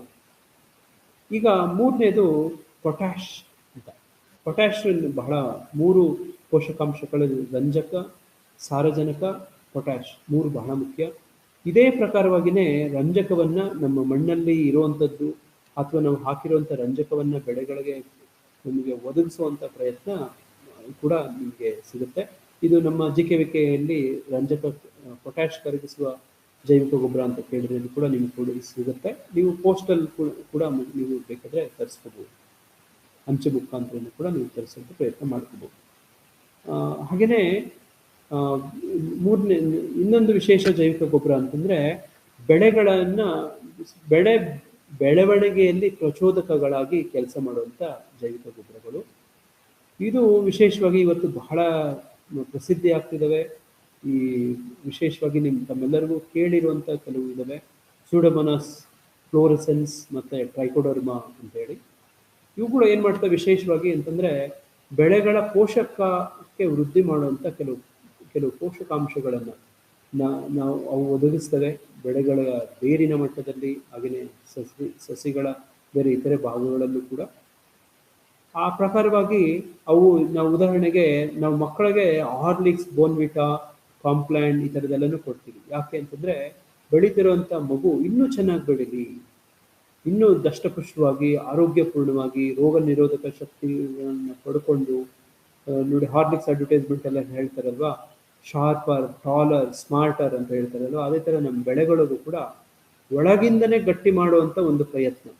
ಯಾವಾಗ ಈ ರೋಗಕಾರಕ ಸೂಕ್ಷ್ಮ ಜೀವಿಗಳು ಆಕ್ರಮಣ ಮಾಡ್ತವೋ ಆಗ ಆ ಬೆಳೆ ಒಳಗಿಂದನೇ ಬಲಿಷ್ಠವಾಗಿದ್ದರೆ, ರೋಗ ತಡ್ಕೊಳ್ಳೋಂಥ ಒಂದು ಶಕ್ತಿ ಸಾಮರ್ಥ್ಯ ಸಹಜವಾಗಿಯೇ ಪಡ್ಕೊಂಡಿದ್ರೆ ನೋಡಿ ಆ ರೋಗಗಳು ಹೆಚ್ಚಿನ ಪ್ರಮಾಣದಲ್ಲಿ ಕಾಡೋದಿಲ್ಲ. ನೋಡಿ, ಆ ಥರದ್ದು ಒಂದು ಜೈವಿಕ ಗೊಬ್ಬರ ಸೂಕ್ಷ್ಮಾಣು ಜೀವಿಗಳಿದ್ದಾವೆ. ಅದನ್ನು ಸಸ್ಯ ಬೆಳವಣಿಗೆ ಪ್ರಚೋದಕ ಜೈವಿಕ ಗೊಬ್ಬರಗಳು ಅಂತ ಹೇಳ್ತಾರೆ. ಹೀಗೆ ಜೈವಿಕ ಗೊಬ್ಬರಗಳ ಹಲವಾರು ಉಪಯೋಗ ಇದ್ದಾವೆ. ಇನ್ನೊಂದು ಕೆಲವು ಜೈವಿಕ ಗೊಬ್ಬರಗಳು ವಿಶೇಷವಾಗಿ ಏನು ಅಂತಂದರೆ ನಮ್ಮ ಸಾವಯವ ಪದಾರ್ಥಗಳನ್ನು ಶೀಘ್ರವಾಗಿ ಕೊಳೆಸೋದಕ್ಕೆ ಸಹಾಯ ಮಾಡುವಂಥ ಜೈವಿಕ ಗೊಬ್ಬರಗಳು. ನೋಡಿ, ಇತ್ತೀಚಿನ ಒಂದು ದಿನಗಳಲ್ಲಿ ನಮಗೆ ಸಾವಯವ ಒಂದು ಆಂದೋಲನನೇ ನಡೀತಾ ಇದೆ. ಆ ಒಂದರಲ್ಲಿ ಹೆಚ್ಚಿನ ಗೊಬ್ಬರ ಬೇಕಾಗತ್ತೆ. ಸಾಮಾನ್ಯವಾಗಿ ನಮ್ಮ ರೈತರು ಏನು ಮಾಡ್ತಾರೆ ಅಂದರೆ ಅವರ ತ್ಯಾಜ್ಯವನ್ನೆಲ್ಲನೂ ಒಂದು ತಿಪ್ಪೆ ಗುಂಡಿಗೆ ಹಾಕೊಳ್ತಾರೆ, ವರ್ಷಕ್ಕೆ ಒಂದು ಸರ್ತಿ ತೆಗಿತಾರೆ.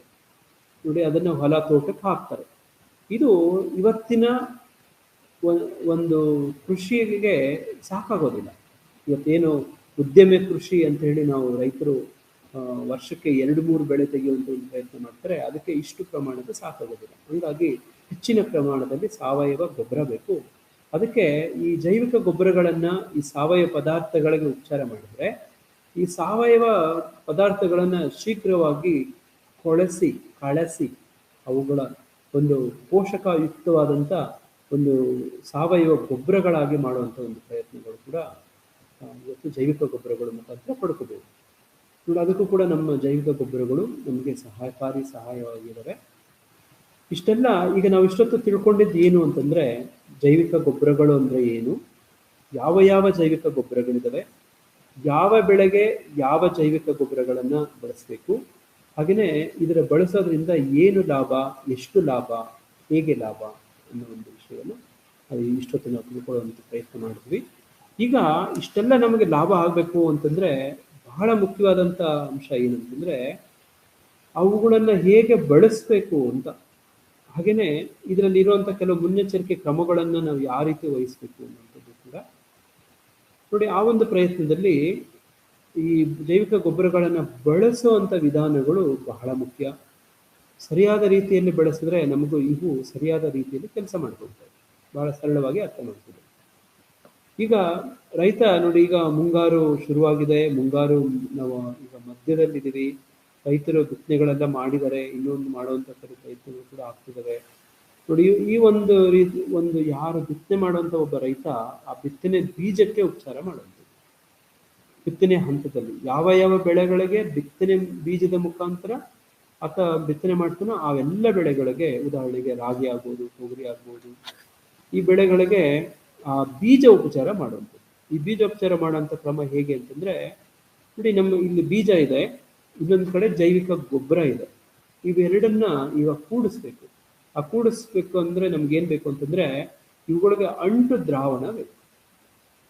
ಈ ಅಂಟು ದ್ರಾವಣ ಮಾಡ್ಕೊಳ್ಳೋಂಥ ಒಂದು ಸರಳ ಪ್ರಯತ್ನ ಹೇಗೆ ಅಂತಂದ್ರೆ, ನೀವು ಅನ್ನ ಮಾಡ್ತೀರಿ, ಅನ್ನ ಮಾಡಿದಾಗ ಗಂಜಿ ಬರುತ್ತೆ ಅಲ್ವಾ, ಆ ಗಂಜಿಯನ್ನ ಬಸ್ಕೋಬೇಕು. ಆ ಗಂಜಿಯ ಮೂಲ ಗುಣ ನಿಮ್ಗೆ ಗೊತ್ತು, ಅದು ಅಂಟು ರೂಪದಲ್ಲಿ ಇರುತ್ತೆ ನೋಡಿ.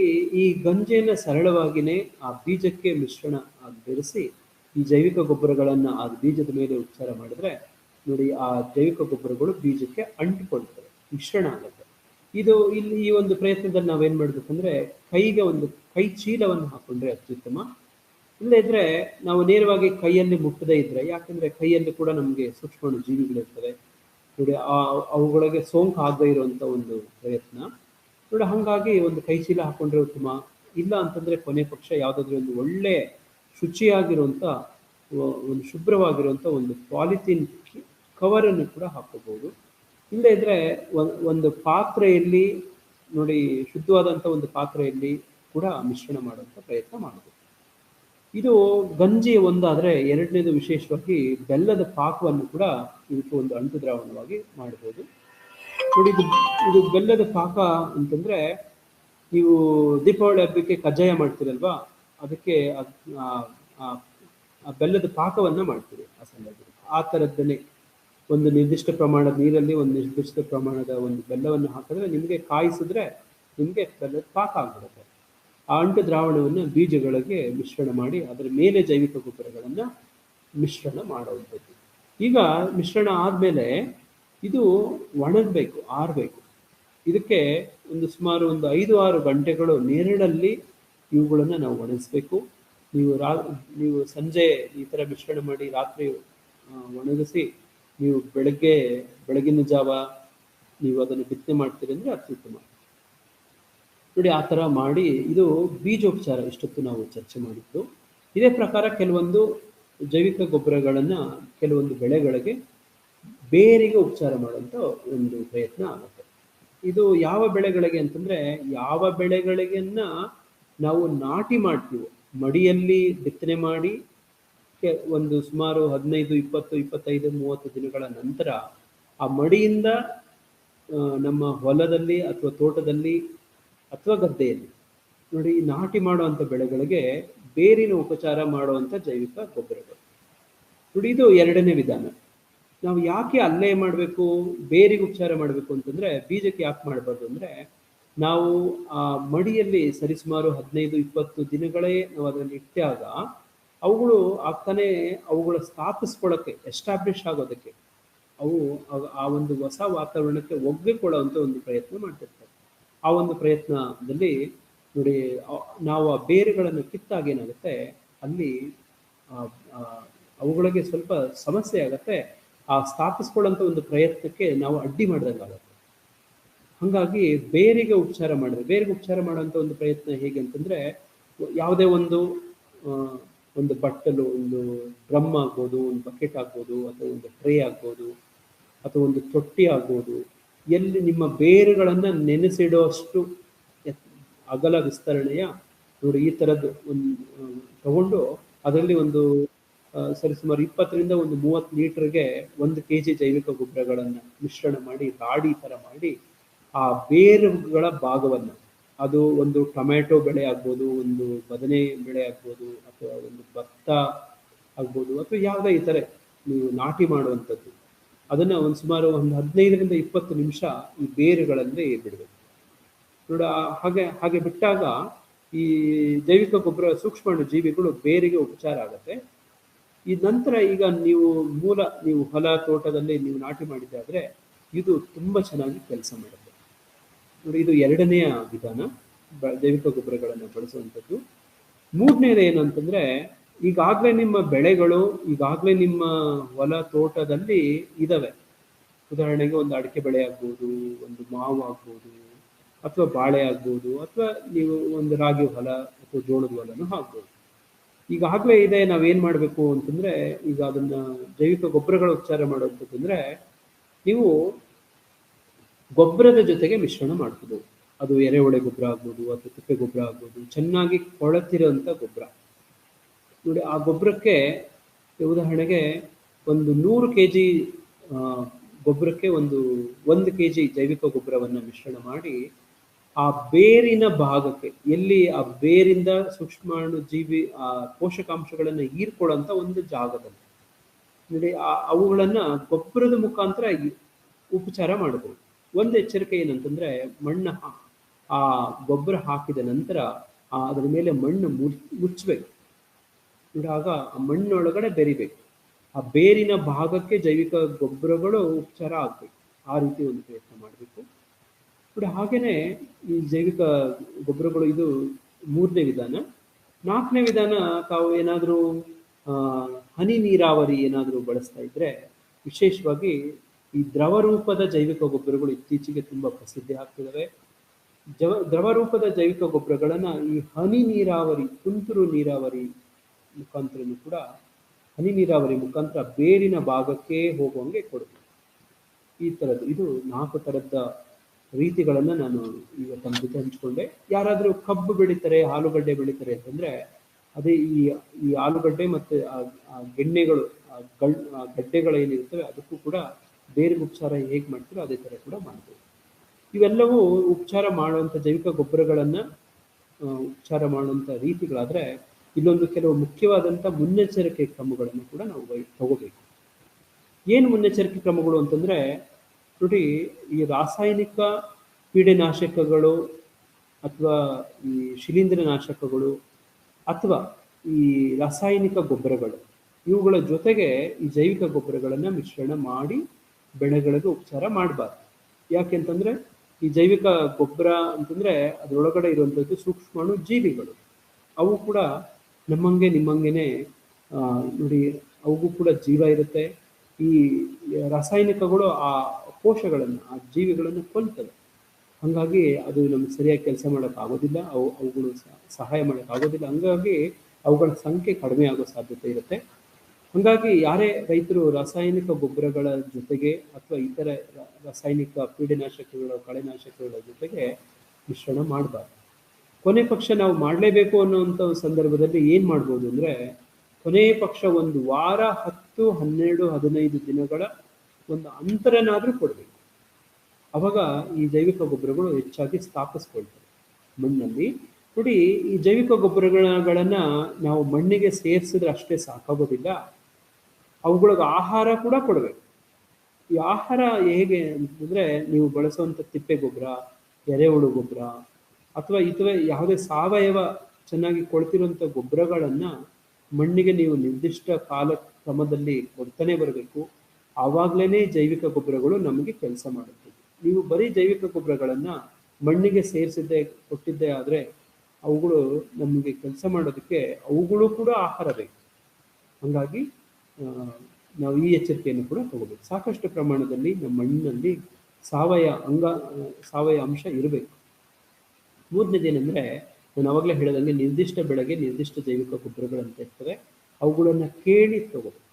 ಹಾಗೆಯೇ ನಾವು ಯಾವುದೇ ಒಂದು ಔಷಧಿ ಅಂಗಡಿಯಲ್ಲಿ ಒಂದು ಔಷಧಿಯನ್ನು ತಗೋ ಮೊದಲು ಅದರ ಒಂದು ಅವಧಿಯನ್ನು ನೋಡ್ತೀವಿ, ಅದರ ಎಕ್ಸ್ಪೈರಿ ಡೇಟ್ ಅಲ್ವಾ.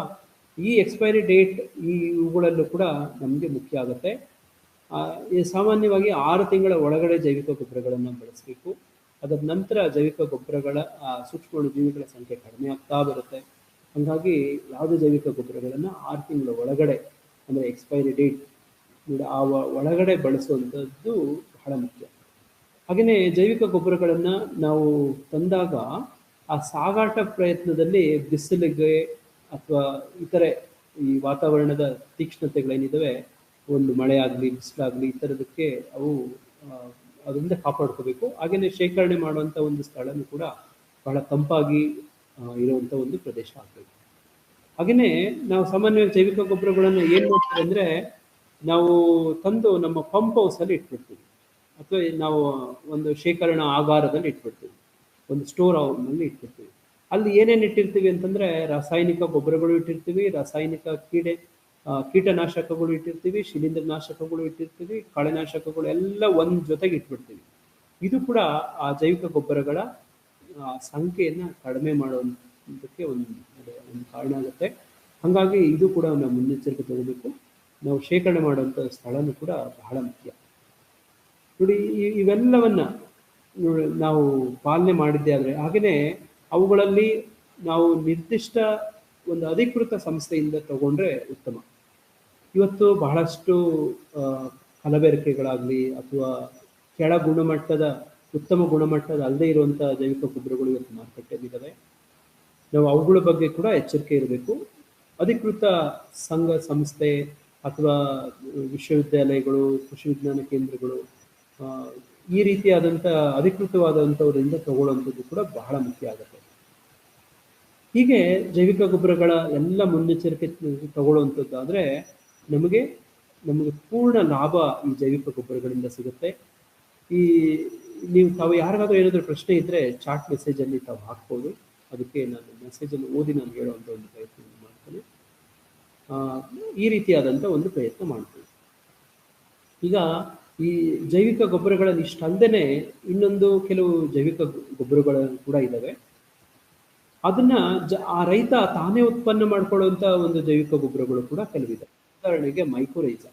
ಈ ಮೈಕೋರೈಜಾ ಜೈವಿಕ ಗೊಬ್ಬರಗಳನ್ನು ಪ್ರಸ್ತುತ ಸಂದರ್ಭದಲ್ಲಿ ಇದನ್ನ ಯಾವುದೇ ಕಂಪನಿ ಆಗಲಿ ಅಥವಾ ಒಂದು ಸಂಶೋಧನಾ ಕೇಂದ್ರ ಅಥವಾ ಲ್ಯಾಬೊರೇಟರಿಗಳಲ್ಲಿ ಸಂಶೋಧನಾಲಯಗಳಲ್ಲಿ ಇದನ್ನು ಉತ್ಪತ್ತಿ ಮಾಡೋಕ್ಕೆ ಆಗ್ತಾ ಇಲ್ಲ. ಇದನ್ನ ಬೆಳೆಗಳ ಬೇರುಗಳಿಂದನೇ ಬೆಳ್ಕೋಬೇಕಾಗಿರುವಂಥದ್ದು. ಇದನ್ನ ನಿರ್ದಿಷ್ಟ ಪ್ರಮಾಣದಲ್ಲಿ ಈಗ ಒಂದು ರಾಗಿ ಅಥವಾ ಜೋಳ ಈ ಥರದೊಂದು ಬೆಳೆ ಒಂದು ಬೇರಿಗೆ ಈ ಮೈಕೋರೈಜಾ ಗೊಬ್ಬರಗಳನ್ನು ಉಪಚಾರ ಮಾಡಿ, ಆ ಉಪಚಾರ ಮಾಡೋಕ್ಕೆ ಮೊದಲು ಆ ಮಣ್ಣನ್ನು ನಾವು ಶುದ್ಧಿ ಮಾಡಬೇಕು. ಈ ಕೆಲವೊಂದು ಕ್ರಿಮಿ ಶುದ್ಧಿ ಮಾಡುವಂಥ ಒಂದು ಪ್ರಯತ್ನ ನಿಮ್ಮೆಲ್ಲರಿಗೂ ಕೆಲವರಿಗೆಲ್ಲ ನಿಮ್ಗೆ ಗೊತ್ತಿದೆ ಮಣ್ಣಲ್ಲಿ ಹೇಗೆ ಮಾಡುವಂಥದ್ದು. ಅಥವಾ ಆಗ್ತಾಯಿದ್ರೂ ಕೂಡ ನೋಡಿ, ಆ ಬೇರುಗಳಲ್ಲಿ ಈ ಮೈಕೋರೈಜಾವನ್ನು ನಾವು ಉಪಚಾರ ಮಾಡಿ ಆ ಮುಂದಿನ ಬೆಳೆದಾಗ ಆ ಕಟಾವ ಈ ಹೂವಿನ ಹಂತಕ್ಕೆ ಬಂದಾಗ ಆ ಬೆಳೆಗಳು ಆ ಬೇರು ಸಮೇತ ಅದನ್ನು ಕಿತ್ತು ಆ ಬೇರು ಭಾಗವನ್ನು ತುಂಡು ತುಂಡು ಮಾಡಿ ನೋಡಿ ಅದನ್ನು ಗೊಬ್ಬರದ ಜೊತೆಗೆ ಮಿಶ್ರಣ ಮಾಡಿ ಈ ತಿಪ್ಪೆ ಗೊಬ್ಬರ ಅಥವಾ ಎರೆಹುಳು ಗೊಬ್ಬರ ಅಥವಾ ಒಂದು ಮರಳಾದರೂ ಸರಿ ನೋಡಿ, ಇದನ್ನ ರೈತರು ತಮ್ಮ ಹೊಲ ತೋಟದಲ್ಲಿ ತಾವು ಕೂಡ ಉತ್ಪಾದನೆ ಮಾಡಿಕೊಳ್ಳುವಂಥ ಒಂದು ಜೈವಿಕ ಗೊಬ್ಬರ ಏನಾದರೂ ಇದೆಯಾ, ತಾವೇ ಬೆಳೆದು ತಾವೇ ಬಳಸ್ಕೊಳ್ಳುವಂಥ ಒಂದು ಜೈವಿಕ ಗೊಬ್ಬರ ಇದೆಯಾ ಅಂದರೆ ಇದು ಮೈಕೋರೈಜಾ.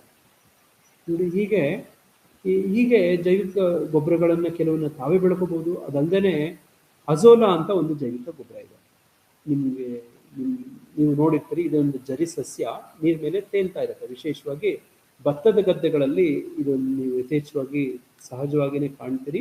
ಇದನ್ನ ನಿಮ್ಮ ಹಿತ್ತಲಲ್ಲೂ ಕೂಡ ಒಂದು ನೆರಳಿನ ಒಂದು ಚಪ್ಪರ ಹಾಕಿ ಒಂದು ತೊಟ್ಟಿ ಥರ ಮಾಡಿ ನೋಡಿ ಅದರಲ್ಲಿ ಬಳ್ಕೊಳ್ಳುವಂಥ ಒಂದು ಪ್ರಯತ್ನನೂ ಮಾಡ್ಬೋದು. ಈ ಒಂದು ಅಸೋಲವನ್ನು ಹಸುಗಳಿಗೆ ಹಾಗೆಯೇ ಈ ಕುಕ್ಕುಟ ಸಾಕಾಣಿಕೆ, ಕೋಳಿ ಸಾಕಾಣಿಕೆಗೆ, ಮೊಲ ಸಾಕಾಣಿಕೆಗೆ ಇದನ್ನೆಲ್ಲನೂ ಕೂಡ ಬಳಸೋದ್ರ ಜೊತೆಗೆ ನಮ್ಮ ತಿಪ್ಪೆಗೆ ಇದನ್ನು ಮಿಶ್ರಣ ಮಾಡಿದ್ರೆ ಹೆಚ್ಚಿನ ಪ್ರಮಾಣದ ನಮಗೆ ಸಾರಜನಕವನ್ನು ಪಡೆಯುವಂಥ ಒಂದು ಪ್ರಯತ್ನವನ್ನು ಮಾಡ್ಬೋದು. ಇದಲ್ದೇ ನೀಲಿ ಹಸಿರು ನೀಲಿ ಪಾಚಿ ಅಂತ ಇದೆ, ನೀಲು ಹಸಿರು ಪಾಚಿ, ಬ್ಲೂ ಗ್ರೀನ್ ಆಲ್ಗೆ ಅಂತ ಹೇಳ್ತಾರೆ. ಇದು ನೀವು ಯಾವುದೇ ಭತ್ತದ ಗದ್ದೆಗಳಲ್ಲಿ ಸಹಜವಾಗಿಯೇ ಇರುತ್ತೆ. ಅದನ್ನು ಕೂಡ ನಮ್ಮ ಹಿತ್ತಲ್ಲೋ ಅಥವಾ ಗದ್ದೆಯಲ್ಲೇನೆ, ಗದ್ದೆ ಮಡಿಯಲ್ಲೋ ಹೆಚ್ಚಿನ ಪ್ರಮಾಣದಲ್ಲಿ ಬೆಳೆದು ನೀವು ಅದನ್ನ ಬಿತ್ತನೆ ನಾಟಿ ಮಾಡೋದಕ್ಕೆ ಮೊದಲು ನೀವು ಭತ್ತಗಳಲ್ಲಿ ಮಾಡ್ಕೊಳ್ಳುವಂಥ ಒಂದು ಪ್ರಯತ್ನ ಕೂಡ ಮಾಡ್ಬೋದು. ಇದರ ವಿಷಯವಾಗಿ ಹೆಚ್ಚಿನ ಮಾಹಿತಿ ಹೇಗೆ ಅಂತ ಹೇಳಿ ಬೇಕಿದ್ರೆ ನೀವು ನನ್ನ ನಂಬರ್ಗೆ ಕಾಲ್ ಮಾಡಿದ್ರೆ ನಿಮಗೆ ಸಿಗುತ್ತೆ. ನನ್ನ ಮೊಬೈಲ್ ನಂಬರ್ ನಾನು ಚಾಟ್ ಬಾಕ್ಸಲ್ಲಿ ಹಾಕ್ತಿದ್ದೀನಿ, 8867489413. ಇದು ನನ್ನ ಮೊಬೈಲ್ ಸಂಖ್ಯೆ. ಈ ಕಾರ್ಯಕ್ರಮದ ನಂತರ ಆದರೂ ಕೂಡ ನೀವೇನಾದರೂ ಪ್ರಶ್ನೆ ಇದನ್ನು ಕೂಡ ನೇರವಾಗಿ ಮಾತಾಡ್ಬೋದು. ಇಲ್ಲಿ ಕೃಷ್ಣ ಪ್ರಮೋದ್ ಅವರು ಒಂದು ಪ್ರಶ್ನೆ ಕೇಳ್ತಿದ್ದಾರೆ, ಮಣ್ಣಿನಲ್ಲಿ ಪೊಟ್ಯಾಶ್ ಕಡಿಮೆ ಇದ್ದರೆ ಬೆಳೆ ಬರೋಲ್ಲ ಅಂತಾರೆ, ಹೌದಾ? ಖಂಡಿತ. ನೋಡಿ, ವೈಜ್ಞಾನಿಕವಾಗಿ 17 ಪೋಷಕಾಂಶಗಳನ್ನು, ಸಸ್ಯಗಳಿಗೆ ಅವಶ್ಯಕತೆ ಇರುವಂಥ ಪೋಷಕಾಂಶಗಳನ್ನು ಅದರ ಪ್ರಮಾಣ, ಅದರ ನಿರ್ದಿಷ್ಟ ಪ್ರಮಾಣದಲ್ಲಿ ಬೇಕಾಗುತ್ತೆ. ಅದರಲ್ಲಿ ಯಾವುದೇ ಒಂದು ಪೋಷಕಾಂಶ ಇಲ್ಲದೆ ಇದ್ರೇನು ಕೂಡ ಬೆಳೆ ಸರಿಯಾಗಿ ಬರೋದಿಲ್ಲ. ಅದರಲ್ಲಿ ಈಗ ನಾವು ಈ ಪೋಷಕಾಂಶಗಳನ್ನು 2 ಭಾಗವಾಗಿ ನಾವು ವಿಭಾಗ ಮಾಡ್ತೀವಿ. ಲಘು ಪೋಷಕಾಂಶಗಳು, ಹಾಗೆಯೇ ಹೆಚ್ಚಿನ ಪ್ರಮಾಣದಲ್ಲಿ ಕೊಡಬೇಕಾಗಿರುವಂಥ ಪೋಷಕಾಂಶಗಳು. ನಾವು ಹೆಚ್ಚಿನ ಪ್ರಮಾಣದಲ್ಲಿ ಕೊಡಬೇಕಾಗಿರೋಂಥ ಪೋಷಕಾಂಶಗಳಲ್ಲಿ ಸಾರಜನಕ, ರಂಜಕ ಹಾಗೆಯೇ ಪೊಟ್ಯಾಶ್. ಅದು ಈ ಪೊಟ್ಯಾಶ್ ಅನ್ನುವಂಥದ್ದು ವಿಶೇಷವಾಗಿ ಕೆಲವೊಂದು ನಿರ್ದಿಷ್ಟ ಬೆಳೆಗಳಿಗೆ ಹೆಚ್ಚಿನ ಪ್ರಮಾಣದಲ್ಲಿ ಬೇಕಾಗುತ್ತೆ. ಉದಾಹರಣೆಗೆ ಬಾಳೆ ಆಗಲಿ, ಹಾಗೆಯೇ ಅಡಿಕೆ ಆಗಲಿ, ಈ ಥರದ್ದು ಒಂದು ನಿರ್ದಿಷ್ಟ ಬೆಳೆಗಳಿಗೆ ಯಥೇಚ್ಛವಾಗಿ ಪೊಟ್ಯಾಶನ್ನು ಕೊಡಬೇಕು. ನೀವು ಆ ಪೊಟ್ಯಾಶನ್ನು ನೀವೇನಾದರೂ ಸರಿಯಾದ ಪ್ರಮಾಣದಲ್ಲಿ ಆ ಮಣ್ಣಲ್ಲಿ ಲಭ್ಯ ಇಲ್ಲ ಅಂದರೆ, ಯಾವುದಕ್ಕೂ ಮೊದಲು ನೀವು ಮಣ್ಣು ಪರೀಕ್ಷೆ ಮಾಡಬೇಕು. ಹೇಗೆ ನೀವು ಒಬ್ಬ ಡಾಕ್ಟ್ರ್ ಹತ್ರ ಹೋದಾಗ ನಿಮಗೆ ಬೇಕಾದಂಥ ಔಷಧಿಗಳು ಹಾಗೆ ಬರ್ಕೊಡೋದಿಲ್ಲ. ನಿಮ್ಗೇನು ಮಾಡ್ತಾರೆ, ಹೋಗಿದ ತಕ್ಷಣ ನಿಮ್ಮ BP ಪರೀಕ್ಷೆ ಮಾಡ್ತಾರೆ, ನಿಮ್ಮ ರಕ್ತದ ಸಕ್ಕರೆ ಅಂಶವನ್ನು, ಶುಗರ್ ಟೆಸ್ಟ್ ಮಾಡಿಸ್ತಾರೆ, ಹಾಗೆಯೇ ನಿಮ್ಮ ಬ್ಲಡ್ ಟೆಸ್ಟ್ ಮಾಡ್ತಾರೆ, ಅದರಲ್ಲಿ ಏನೇನೆಲ್ಲನೂ ಹೆಚ್ಚಿದೆ ಕಡಿಮೆ ಇದೆ, ಈ ಥರದ್ದೆಲ್ಲವನ್ನು ಪರೀಕ್ಷೆ ಮಾಡಿ ನಿಮಗೆ ಸಲಹೆಯನ್ನು ಕೊಡ್ತಾರೆ. ಅದೇ ಥರನೇ ರೈತರೊಂದು ಅಭ್ಯಾಸ ಮಾಡ್ಕೋಬೇಕು. ಬೆಳೆಗಳಿಗೆ ನಾವು ಪೋಷಕಾಂಶಗಳನ್ನು ಕೊಡೋ ಯಾವುದೇ ಒಂದು ನಮ್ಮ ಬೆಳೆಯಲ್ಲಿ ಯಾವುದು ಎಷ್ಟು ಕೊರತೆ ಇದೆ ಅಂತ ನೋಡ್ಕೋಬೇಕು. ನೋಡಿ, ಆ ನಿರ್ದಿಷ್ಟ ಪ್ರಮಾಣದ ಕೊರತೆಯನ್ನ ನಾವು ನಮ್ಮ ಜೈವಿಕ ಗೊಬ್ಬರಗಳ ಮುಖಾಂತರ ಆಗಲಿ ಅಥವಾ ರಾಸಾಯನಿಕ ಮುಖಾಂತರ ಆಗಲಿ ಅವುಗಳನ್ನು ಕೊಡುವಂಥ ಪ್ರಯತ್ನ ಮಾಡಬೇಕು. ನೋಡಿ, ಹಾಗೆ ಪೊಟ್ಯಾಶ್ ಬೆಳೆಗಳಿಗೆ ನೀವು ನಿರ್ದಿಷ್ಟ ಪ್ರಮಾಣದಲ್ಲಿ ಒದಗಿಸದೇ ಇದ್ದರೆ ನೋಡಿ ಅದು ನಮಗೆ ಸರಿಯಾದ ಬೆಳೆ ಬರೋದಿಲ್ಲ, ನೋಡಿ ಆ ಇಳುವರಿ ಬರೋದಿಲ್ಲ. ಇಲ್ಲಿ ಕೃಷ್ಣ ಪ್ರಮೋದ್ರವರು ಪೊಟ್ಯಾಶ್ ಎಷ್ಟು ಪ್ರಮಾಣದಲ್ಲಿ ಬೇಕು ಅಂತ ಕೇಳ್ತಿದ್ದಾರೆ. ಇದು ನಿರ್ದಿಷ್ಟ ಬೆಳೆಗೆ ನಿರ್ದಿಷ್ಟ ಪ್ರಮಾಣ ಅಂತ ಬೇಕಾಗುತ್ತೆ. ನೀವು ಯಾವ ಬೆಳೆ ಅನ್ನುವಂಥದ್ದು ಬೇಕಾಗುತ್ತೆ. ನೀವು ಅತ್ಯುತ್ತಮವಾದದ್ದು ನೀವೇನು ಮಾಡಬೇಕಂದ್ರೆ, ನೋಡಿ, ಪ್ರದೇಶಾನುವಾರ ನಮ್ಮ ಈ ವಿಶ್ವವಿದ್ಯಾಲಯಗಳಿದ್ದಾವೆ. ಉದಾಹರಣೆಗೆ ಶಿವಮೊಗ್ಗ ಭಾಗ, ಧಾರವಾಡ, ಹಾಗೆಯೇ ಬೆಂಗಳೂರು, ರಾಯಚೂರು, ಹಾಗೆಯೇ ನಮ್ಮ ತೋಟಗಾರಿಕಾ ವಿಜ್ಞಾನಗಳ ವಿಶ್ವವಿದ್ಯಾಲಯ ಬಾಗಲಕೋಟೆ. ಯಾವ ಪ್ರದೇಶಾನುವಾರ ನೋಡಿ ಬೆಳೆಗಳಿಗೆ ಈ ಪೋಷಕಾಂಶಗಳನ್ನು ನಾವು ಸಲಹೆ ಮಾಡ್ತೀವಿ. ನಿರ್ದಿಷ್ಟ ಬೆಳೆಗೆ ನಿರ್ದಿಷ್ಟ ಪೊಟ್ಯಾಶಿನ ಅಂಶವನ್ನೇ ನಾವು ಹೇಳಬೇಕಾಗುತ್ತೆ. ಅದನ್ನೇ ಈಗ ಉದಾಹರಣೆಗೆ ಒಂದು ಭತ್ತ ಅಂತ ತಗೊಂಡ್ರೆ, ಉದಾಹರಣೆಗೆ ಹೇಳ್ತಿದ್ದೀನಿ, ಇದಕ್ಕೆ 100 kg ಸಾರಜನಕ, 50 kg ರಂಜಕ, 50 kg ಪೊಟ್ಯಾಶ್ ಇದನ್ನು ಒದಗಿಸ್ಬೇಕು ಅಂತೇಳಿ ಭತ್ತಕ್ಕೆ ಹೇಳ್ತೀವಿ. ಇದನ್ನೇ ನೀವು ಬೇರೆ ಇತರೆ ಬೆಳೆಗಳಿಗೆ ಬೇರೆ ಬೇರೆ ಆಗುತ್ತೆ. ಇದು ನಿಮಗೆ ಮಾಹಿತಿ ಎಲ್ಲಿ ಸಿಗುತ್ತೆ ಅಂದರೆ, ನಿಮಗೆ ಬೆಳೆಗಳ ಕೈಪಿಡಿ ಅಂತ ಬರುತ್ತೆ, ಪ್ಯಾಕೇಜ್ ಆಫ್ ಪ್ರಾಕ್ಟೀಸ್ ಅಂತೇಳಿ. ಉತ್ತಮ ಬೆಳೆಗೆ ಕೈಪಿಡಿ ಅಂತೇಳಿ ಪ್ಯಾಕೇಜ್ ಆಫ್ ಪ್ರಾಕ್ಟೀಸ್ ಅಂತ ನಮ್ಮ ಬಾಗಲಕೋಟೆ ಯೂನಿವರ್ಸಿಟಿಯ ತೋಟಗಾರಿಕಾ ಮಹಾವಿಶ್ವವಿದ್ಯಾಲಯ ಬಾಗಲಕೋಟೆ ಯೂನಿವರ್ಸಿಟಿಯ ವೆಬ್ಸೈಟ್ ಹೋದರೆ ನಿಮಗೆ ಇದನ್ನು ಡೌನ್ಲೋಡ್ ಮಾಡ್ಬೋದು. ಅದೇ ಥರ ನೀವು ಕೃಷಿ ವಿಶ್ವವಿದ್ಯಾಲಯ ಬೆಂಗಳೂರು ಆಗಲಿ ಅಥವಾ ಶಿವಮೊಗ್ಗ ಆಗಲಿ, ಧಾರವಾಡ ಆಗಲಿ, ರಾಯಚೂರು ಆಗಲಿ ಅಥವಾ ಯಾವುದೇ ವಿಶ್ವವಿದ್ಯಾಲಯದಲ್ಲಿ ಈ ಪ್ಯಾಕೇಜ್ ಆಫ್ ಪ್ರಾಕ್ಟೀಸ್ ಅಂತ ಇರುತ್ತೆ. ನೀವು ಗೂಗಲ್ ಸರ್ಚ್ ಮಾಡಿ, ಅದರಲ್ಲಿ ನಿರ್ದಿಷ್ಟ ಬೆಳೆಗೆ ಕೊಡಬೇಕಾಗಿರುವಂಥ ಸಾರಜನಕ, ರಂಜಕ, ಪೊಟ್ಯಾಶ್ ಹಾಗೆ ಇತರ ಎಲ್ಲ ಲಘು ಪೋಷಕಾಂಶಗಳನ್ನು ಕೂಡ ಅದರಲ್ಲಿ ನಿಮಗೆ ನಿರ್ದಿಷ್ಟ ಬೆಳೆಗೆ ಅಂತ ಕೊಟ್ಟಿರ್ತಾರೆ. ಆ ನಿರ್ದಿಷ್ಟ ಬೆಳೆಗೆ ಎಷ್ಟು ಕೊಡಬೇಕು ಅನ್ನುವಂಥದ್ದು ಅದರಲ್ಲಿದೆ. ಆ ಬೆಳೆ ಅನುಸಾರ ಕೊಡಬೇಕು. ಕೃಷ್ಣ ಪ್ರಮೋದ್ರವರಿಗೆ ಈ ವಿಷಯ ತಲುಪಿದೆ, ಮಾಹಿತಿ ಸಿಕ್ಕಿದೆ ಅಂತ ಅಂದ್ಕೊಳ್ತೀನಿ ನಾನು. ಹೀಗೆ ಪ್ರತಿ ಬೆಳೆಗೂ ಕೂಡ ನಿರ್ದಿಷ್ಟ ಪ್ರಮಾಣದ ಒಂದು ಇರುತ್ತೆ. ನಮ್ಮ ಜೈವಿಕ ಗೊಬ್ಬರಗಳನ್ನು ನೀವು ತಗೊಂಡಿದ್ದೆ ಆದರೆ ಈ ಶೇಕಡ, ಈಗ ನಾನು ಹೇಳಿದಂಗೆ 100-50-50 ಅಂತ ಏನು ಒಂದು ಉದಾಹರಣೆಗೆ ಬೆಳೆಗೆ ಏನು ಹೇಳಿದ್ನೋ, ಭತ್ತಕ್ಕೆ ಅಂತ ಹೇಳಿದ್ನೋ, ಅದರ ಎಲ್ಲ ಶೇಕಡ 25-30% ನಾವು ಕೊಡುವಂಥ ಆ ರಾಸಾಯನಿಕ ರೂಪದಲ್ಲಿ ಕೊಡುವಂಥದ್ದನ್ನು ಕಡಿಮೆ ಮಾಡ್ಬೋದು. ನೋಡಿ, 100% ನಾವು ಜೈವಿಕ ಗೊಬ್ಬರಗಳ ಮುಖಾಂತರ ಕೊಡೋಕ್ಕಾಗೋದಿಲ್ಲ. ಇದು ನಾವು ವಿನಮ್ರವಾಗಿ ಇದನ್ನು ಒಪ್ಕೋಬೇಕು. ಎಲ್ಲದಕ್ಕೂ ಒಂದು ಮಿತಿ ಅನ್ನೋದು ಇರುತ್ತೆ. ಅವುಗಳನ್ನು ಯಾವ ಯಾವ ರೂಪದಲ್ಲಿ ಆ ಜೈವಿಕ ಗೊಬ್ಬರಗಳನ್ನು ಒದಗಿಸಬಹುದು ಅನ್ನುವಂಥದ್ದು ನೀವು ವಿಷಯ ತಜ್ಞರ ಹತ್ರ ಕೇಳಿ ಸಲಹೆಯನ್ನು ಪಡ್ಕೊಳ್ಳುವಂಥದ್ದು ಅತ್ಯುತ್ತಮ.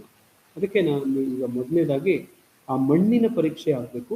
ಆ ಎಲ್ಲ ಪೋಷಕಾಂಶಗಳು ಕೊರತೆ ಯಾವುದು ಎಷ್ಟಿದೆ ಅನ್ನೋದನ್ನು ನಾವು ಪರೀಕ್ಷೆ ಮಾಡಿ ಅದಕ್ಕೆ ಸೂಕ್ತವಾದಂಥ ನಾವು ಪೋಷಕಾಂಶಗಳನ್ನು ಕೊಡುವಂಥದ್ದು ಅತ್ಯುತ್ತಮ. ಧನ್ಯವಾದಗಳು ಶಿವಪ್ರಮೋದ್ರವರೇ, ಒಳ್ಳೆ ಪ್ರಶ್ನೆ ಕೇಳಿದ್ರಿ. ಇದೇ ಥರ ಬೇರೆ ಯಾರಿಗಾದ್ರೂ ಏನಾದರೂ ಪ್ರಶ್ನೆ ಇದ್ರೂ ಕೂಡ ಚಾಟ್ ಬಾಕ್ಸಲ್ಲಿ ಇಂಗ್ಲೀಷಲ್ಲಾದರೂ ಸರಿ, ಕನ್ನಡದಲ್ಲಾದರೂ ಸರಿ ತಾವು ಕೇಳ್ಬೋದು. ತಮಗೆ ಇದಕ್ಕೆ ಇದು ಕಷ್ಟ ಕೊರತೆ ಆಗುತ್ತಂದರೆ ನೋಡಿ, ರಾಮಚಂದ್ರರವರು ಮ್ಯಾಂಗೋ ಬೆಳೆಗೆ ಕೇಳ್ತಿದ್ದಾರೆ. ನೀವು ಅಂದರೆ ಮಾವಿನ ಬೆಳೆಗೆ ನಾನು ಮೊದಲನೇ ಸಲಹೆ ತಮಗೇನು ಅಂತಂದರೆ, ಆವಾಗಲೇ ಹೇಳಿದಂಗೆ ಮಣ್ಣಿನ ಪರೀಕ್ಷೆ ಮಾಡಬೇಕು. ಹಾಗೆಯೇ ಆ ವಿಷಯ ತಜ್ಞರು ಆ ಮಣ್ಣಿನ ಪರೀಕ್ಷೆಯ ನಂತರ ಒಂದು ಸಾಯಿಲ್ ಕಾರ್ಡ್ ಅಂತ ಕೊಡ್ತಾರೆ. ಆ ಸಾಯಿಲ್ ಕಾರ್ಡಲ್ಲಿ ನೀವು ಹೆಂಗೆ ವಿದ್ಯಾರ್ಥಿಗಳಿಗೆ ಒಂದು ಮಾರ್ಕ್ಸ್ ಕಾರ್ಡ್ ಅಂತ ಇರುತ್ತೋ, ಅದೇ ಥರ ಇಲ್ಲೂ ಕೂಡ ಸಾಯಿಲ್ ಕಾರ್ಡ್ ಅನ್ನುವಂಥದ್ದು ಆ ಮಣ್ಣಿನ ಎಲ್ಲ ಪೋಷಕಾಂಶಗಳು ಹೇಗೆ ಯಾವ ಯಾವ ಸಂದರ್ಭಗಳಲ್ಲಿ ಬದಲಾವಣೆ ಆಗ್ತಾ ಇದೆ ಅನ್ನುವಂಥದ್ದು ಒಂದು ವಿವರ ಕೊಡುವಂಥ ಇದು ಒಂದು ಮಾರ್ಕ್ಸ್ ಕಾರ್ಡ್ ಥರ. ನೋಡಿ, ಅಂಥದ್ದನ್ನು ಮಣ್ಣು ಪರೀಕ್ಷೆ ಮಾಡಿ ಸಾಯಿಲ್ ಕಾರ್ಡ್ ತಗೊಂಡು ವಿಷಯ ತಜ್ಞರ ಹತ್ರ ನೀವು ಕೇಳಿದ್ರೆ ಅದರ ಎಷ್ಟು ಅದಕ್ಕೆ ಒದಗಿಸ್ಬೇಕಾಗಿತ್ತು, ನೀವು ಆ ಕೈಪಿಡಿ ಪ್ರಕಾರ, ಪ್ಯಾಕೇಜ್ ಆಫ್ ಪ್ರಾಕ್ಟೀಸ್ ಪ್ರಕಾರ ಅದು ಎಷ್ಟು ಕೊರತೆ ಇದೆ, ಎಷ್ಟು ಒದಗಿಸ್ಬೇಕು ಅನ್ನೋಂಥದ್ದು ಬರುತ್ತೆ. ಈ ಜೈವಿಕ ಗೊಬ್ಬರಗಳನ್ನು ನೀವು ನಿರ್ದಿಷ್ಟ ಪ್ರಮಾಣದಲ್ಲೇ ಕೊಡಬೇಕು ಅಂತ ಏನೂ ಇಲ್ಲ. ಇದು ಮಣ್ಣಲ್ಲೇ ವಾಸ ಆಗಿರುವಂಥ ಸೂಕ್ಷ್ಮಾಣು ಜೀವಿಗಳಾಗಿರೋ ಕಾರಣವಾಗಿ ನೀವು ಇದಕ್ಕೆ ಹೆಚ್ಚಿಗೆ ಏನಾದರೂ ಕೊಟ್ಟರೆ ಬೆಳೆಗೆ ಏನಾದರೂ ಹಾನಿ ಆಗತ್ತಾ ಅಂದರೆ ಏನೂ ಆಗೋದಿಲ್ಲ.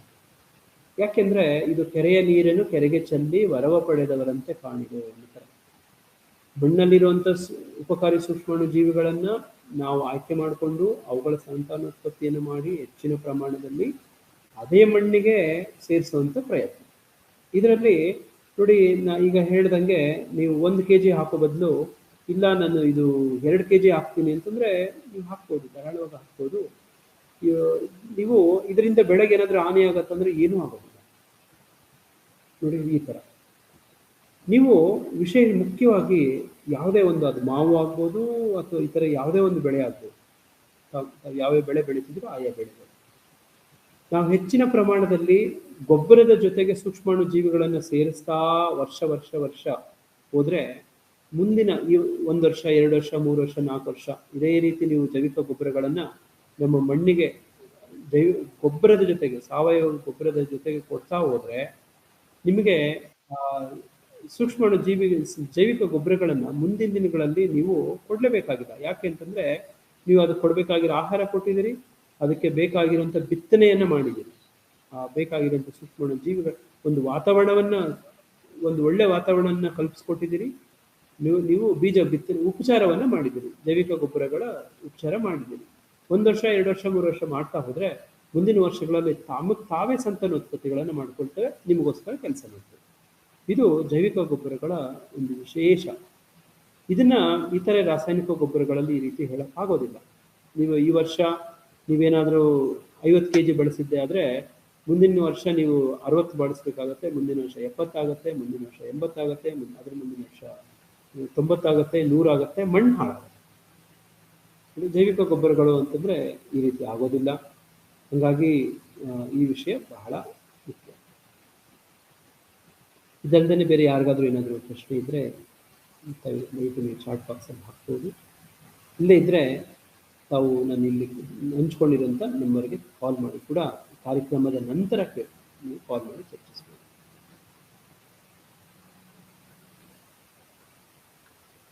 ಮತ್ತೇನು ಪ್ರಶ್ನೆಗಳು ಇಲ್ಲದೆ ಇದ್ದರೆ ಇಲ್ಲಿ ಕಾರ್ಯಕ್ರಮ ಇಲ್ಲಿಗೆ ವಿರಾಮ ಕೊಡ್ತೀವಿ. ಈ ದಿನ ನಾವು ತೋಟಗಾರಿಕಾ ವಿಜ್ಞಾನಗಳ ವಿಶ್ವವಿದ್ಯಾಲಯ ಬಾಗಲಕೋಟೆ, ತೋಟಗಾರಿಕಾ ಮಹಾವಿದ್ಯಾಲಯ ಬೆಂಗಳೂರು, ಹಾಗೆಯೇ ಕೃಷಿ ವಿಜ್ಞಾನ ಕೇಂದ್ರ ಕೋಲಾರ, ಅಲ್ಲದೇ ಶ್ರೀ ಜಗದ್ಗುರು ಶಂಕರಾಚಾರ್ಯ ಮಹಾಸಂಸ್ಥಾನಂ, ಶ್ರೀ ಸಂಸ್ಥಾನ ಗೋಕರ್ಣ, ಶ್ರೀ ರಾಮಚಂದ್ರಪುರ ಮಠ, ಶ್ರೀಮದ್ ಜಗದ್ಗುರು ಶಂಕರಾಚಾರ್ಯ ಶ್ರೀ ಶ್ರೀ ರಾಘವೇಶ್ವರ ಭಾರತಿ ಮಹಾಸ್ವಾಮಿಗಳವರ ಈ ಆಶೀರ್ವಾದದೊಂದಿಗೆ ಆಯೋಜಿಸಿರುವಂಥ ಜೈವಿಕ ಗೊಬ್ಬರಗಳ ಮಹತ್ವ ಮತ್ತು ಬಳಕೆ ಅನ್ನೋ ಈ ಒಂದು ಹೆಸರಿನ ತರಬೇತಿ ಕಾರ್ಯಕ್ರಮ ಇಲ್ಲಿಗೆ ನಾವು ವಿರಾಮವನ್ನು ಕೊಡ್ತಿದ್ದೀವಿ. ಇದರ ವಿಷಯವಾಗಿ ಯಾರಿಗೆ ಏನೇ ಪ್ರಶ್ನೆ ಇದ್ರೂ ಕೂಡ ನಮ್ಮ ಜೊತೆ ನೇರವಾಗಿ ನೀವು ಕಾಲ್ ಮಾಡಿ ಚರ್ಚಿಸಬಹುದು. ಈ ಕಾರ್ಯಕ್ರಮದಲ್ಲಿ ಭಾಗವಹಿಸಿದಂಥ ತಮ್ಮೆಲ್ಲರಿಗೂ ಧನ್ಯವಾದಗಳು. ನಾನು ಈ ಕಾರ್ಯಕ್ರಮಕ್ಕೆ ನನಗೆ ಅವಕಾಶ ಕೊಟ್ಟಂಥ ಕೃಷಿ ವಿಜ್ಞಾನ ಕೇಂದ್ರದ ಮುಖ್ಯಸ್ಥರು, ಆಯೋಜಕರಾದಂಥ ಡಾಕ್ಟರ್ ಶಿವಾನಂದ ಹೊಂಗಲ್ರವರು, ಹಾಗೆಯೇ ಅವರ ಎಲ್ಲ ತಂಡಕ್ಕೆ ನಾನು ತುಂಬ ಧನ್ಯವಾದಗಳನ್ನು ಹೇಳ್ತೇನೆ. ಅವರ ಒಂದು ಅವಕಾಶದ ಮುಖಾಂತರ ನನಗೆ ಈ ಒಂದು ಸೇವೆ ನಿಮ್ಮ ಜೊತೆ ಹಂಚ್ಕೊಳ್ಳೋಕ್ಕೆ ಒಂದು ಅವಕಾಶ ಸಿಕ್ತು. ಹಾಗೆಯೇ ನಮ್ಮ ಮಹಾವಿದ್ಯಾಲಯದ ಡೀನ್ರವರಿಗೂ, ಹಾಗೆಯೇ ಕಾಮದುಗ್ಧ ಟ್ರಸ್ಟ್ ಸಂಶೋಧನಾ ತಂಡದ ಎಲ್ಲ ಮುಖಂಡರಿಗೂ ಕೂಡ, ಸಂಸ್ಥೆಗೂ ಕೂಡ, ರಾಮಚಂದ್ರಪುರ ಮಠದ ಎಲ್ಲ ಭಕ್ತರಿಗೂ ಕೂಡ ನಾನು ಈ ಸಂದರ್ಭದಲ್ಲಿ ಧನ್ಯವಾದಗಳನ್ನು ಹೇಳ್ತೇನೆ. ಹಾಗೆಯೇ ಈ ಕಾರ್ಯಕ್ರಮದಲ್ಲಿ ಭಾಗವಹಿಸಿದಂಥ ತಮ್ಮೆಲ್ಲರಿಗೂ ಕೂಡ ಧನ್ಯವಾದಗಳು. ಇಲ್ಲಿ ರಾಮಚಂದ್ರರವರು ಸನ್ಹೆಮ್ ಬಗ್ಗೆ ಕೇಳ್ತಿದ್ದಾರೆ. ಇದು ಬಹಳ ಒಳ್ಳೆ ಪ್ರಶ್ನೆ ಕೇಳಿದ್ದಾರೆ ಅಂತ ನಾನು ಭಾವಿಸ್ತೇನೆ. ಇದಕ್ಕೆ ಹಸಿರು ಎಲೆ ಗೊಬ್ಬರ ಅಂತ ಹೇಳ್ಬೋದು, ಅಥವಾ ಹಸಿರು ಗೊಬ್ಬರಗಳು ಅಂತ ಹೇಳುವಂಥದ್ದು. ಸನ್ಹೆಂಪ್, ಈ ಸೆಣಬು ಅಂತ ಹೇಳ್ತೀವಿ. ಇದೇ ಥರನೇ ಇದು ಏನು ಒಂದು ಪ್ರಯತ್ನ ಅಂತಂದರೆ, ಈ ಸೆಣಬು ಕೂಡ ಇದರೊಳಗಡೆ ರೈಸೋಬಿಯಂ ಅನ್ನುವಂಥದ್ದು ಒಂದು ಗಂಟು ಆಕಾರದ ಅದರಲ್ಲಿ ನೀವು ಕಾಣ್ಬೋದು. ವಾತಾವರಣದಲ್ಲಿರುವಂಥ ಸಾರಜನಕವನ್ನು ಭೂಮಿಗೆ ಸೇರಿಸುತ್ತೆ. ವಿಶೇಷವಾಗಿ ಇದು ಕೂಡ ಒಂದು ದ್ವಿದಳ ಧಾನ್ಯ ಇದು. ಹಾಗಾಗಿ ನಮ್ಮ ಮಣ್ಣಿಗೆ ಬೇಕಾಗಿರುವಂಥ ಸಾವಯವ ಅಂಶವನ್ನು ಅದರ ಎಲೆ, ಆ ಕಡ್ಡಿ, ಆ ಗಿಡಗಳ ಮುಖಾಂತರ ಸೇರಿಸೋದ್ರ ಜೊತೆಗೆ ವಾತಾವರಣದಲ್ಲಿರುವಂಥ ಸಾರಜನಕವನ್ನು ಆ ಮಣ್ಣಿಗೆ ಒಂದು ಎಕರೆಗೆ ಸರಿಸುಮಾರು ಒಂದು 30, 40, 50 kg ಸಾರಜನಕವನ್ನು ಒದಗಿಸುವಂಥ ಒಂದು ಪ್ರಯತ್ನ ಈ ಸನ್ಹೆಂಪ್ ಮುಖಾಂತರ ಆಗುತ್ತೆ.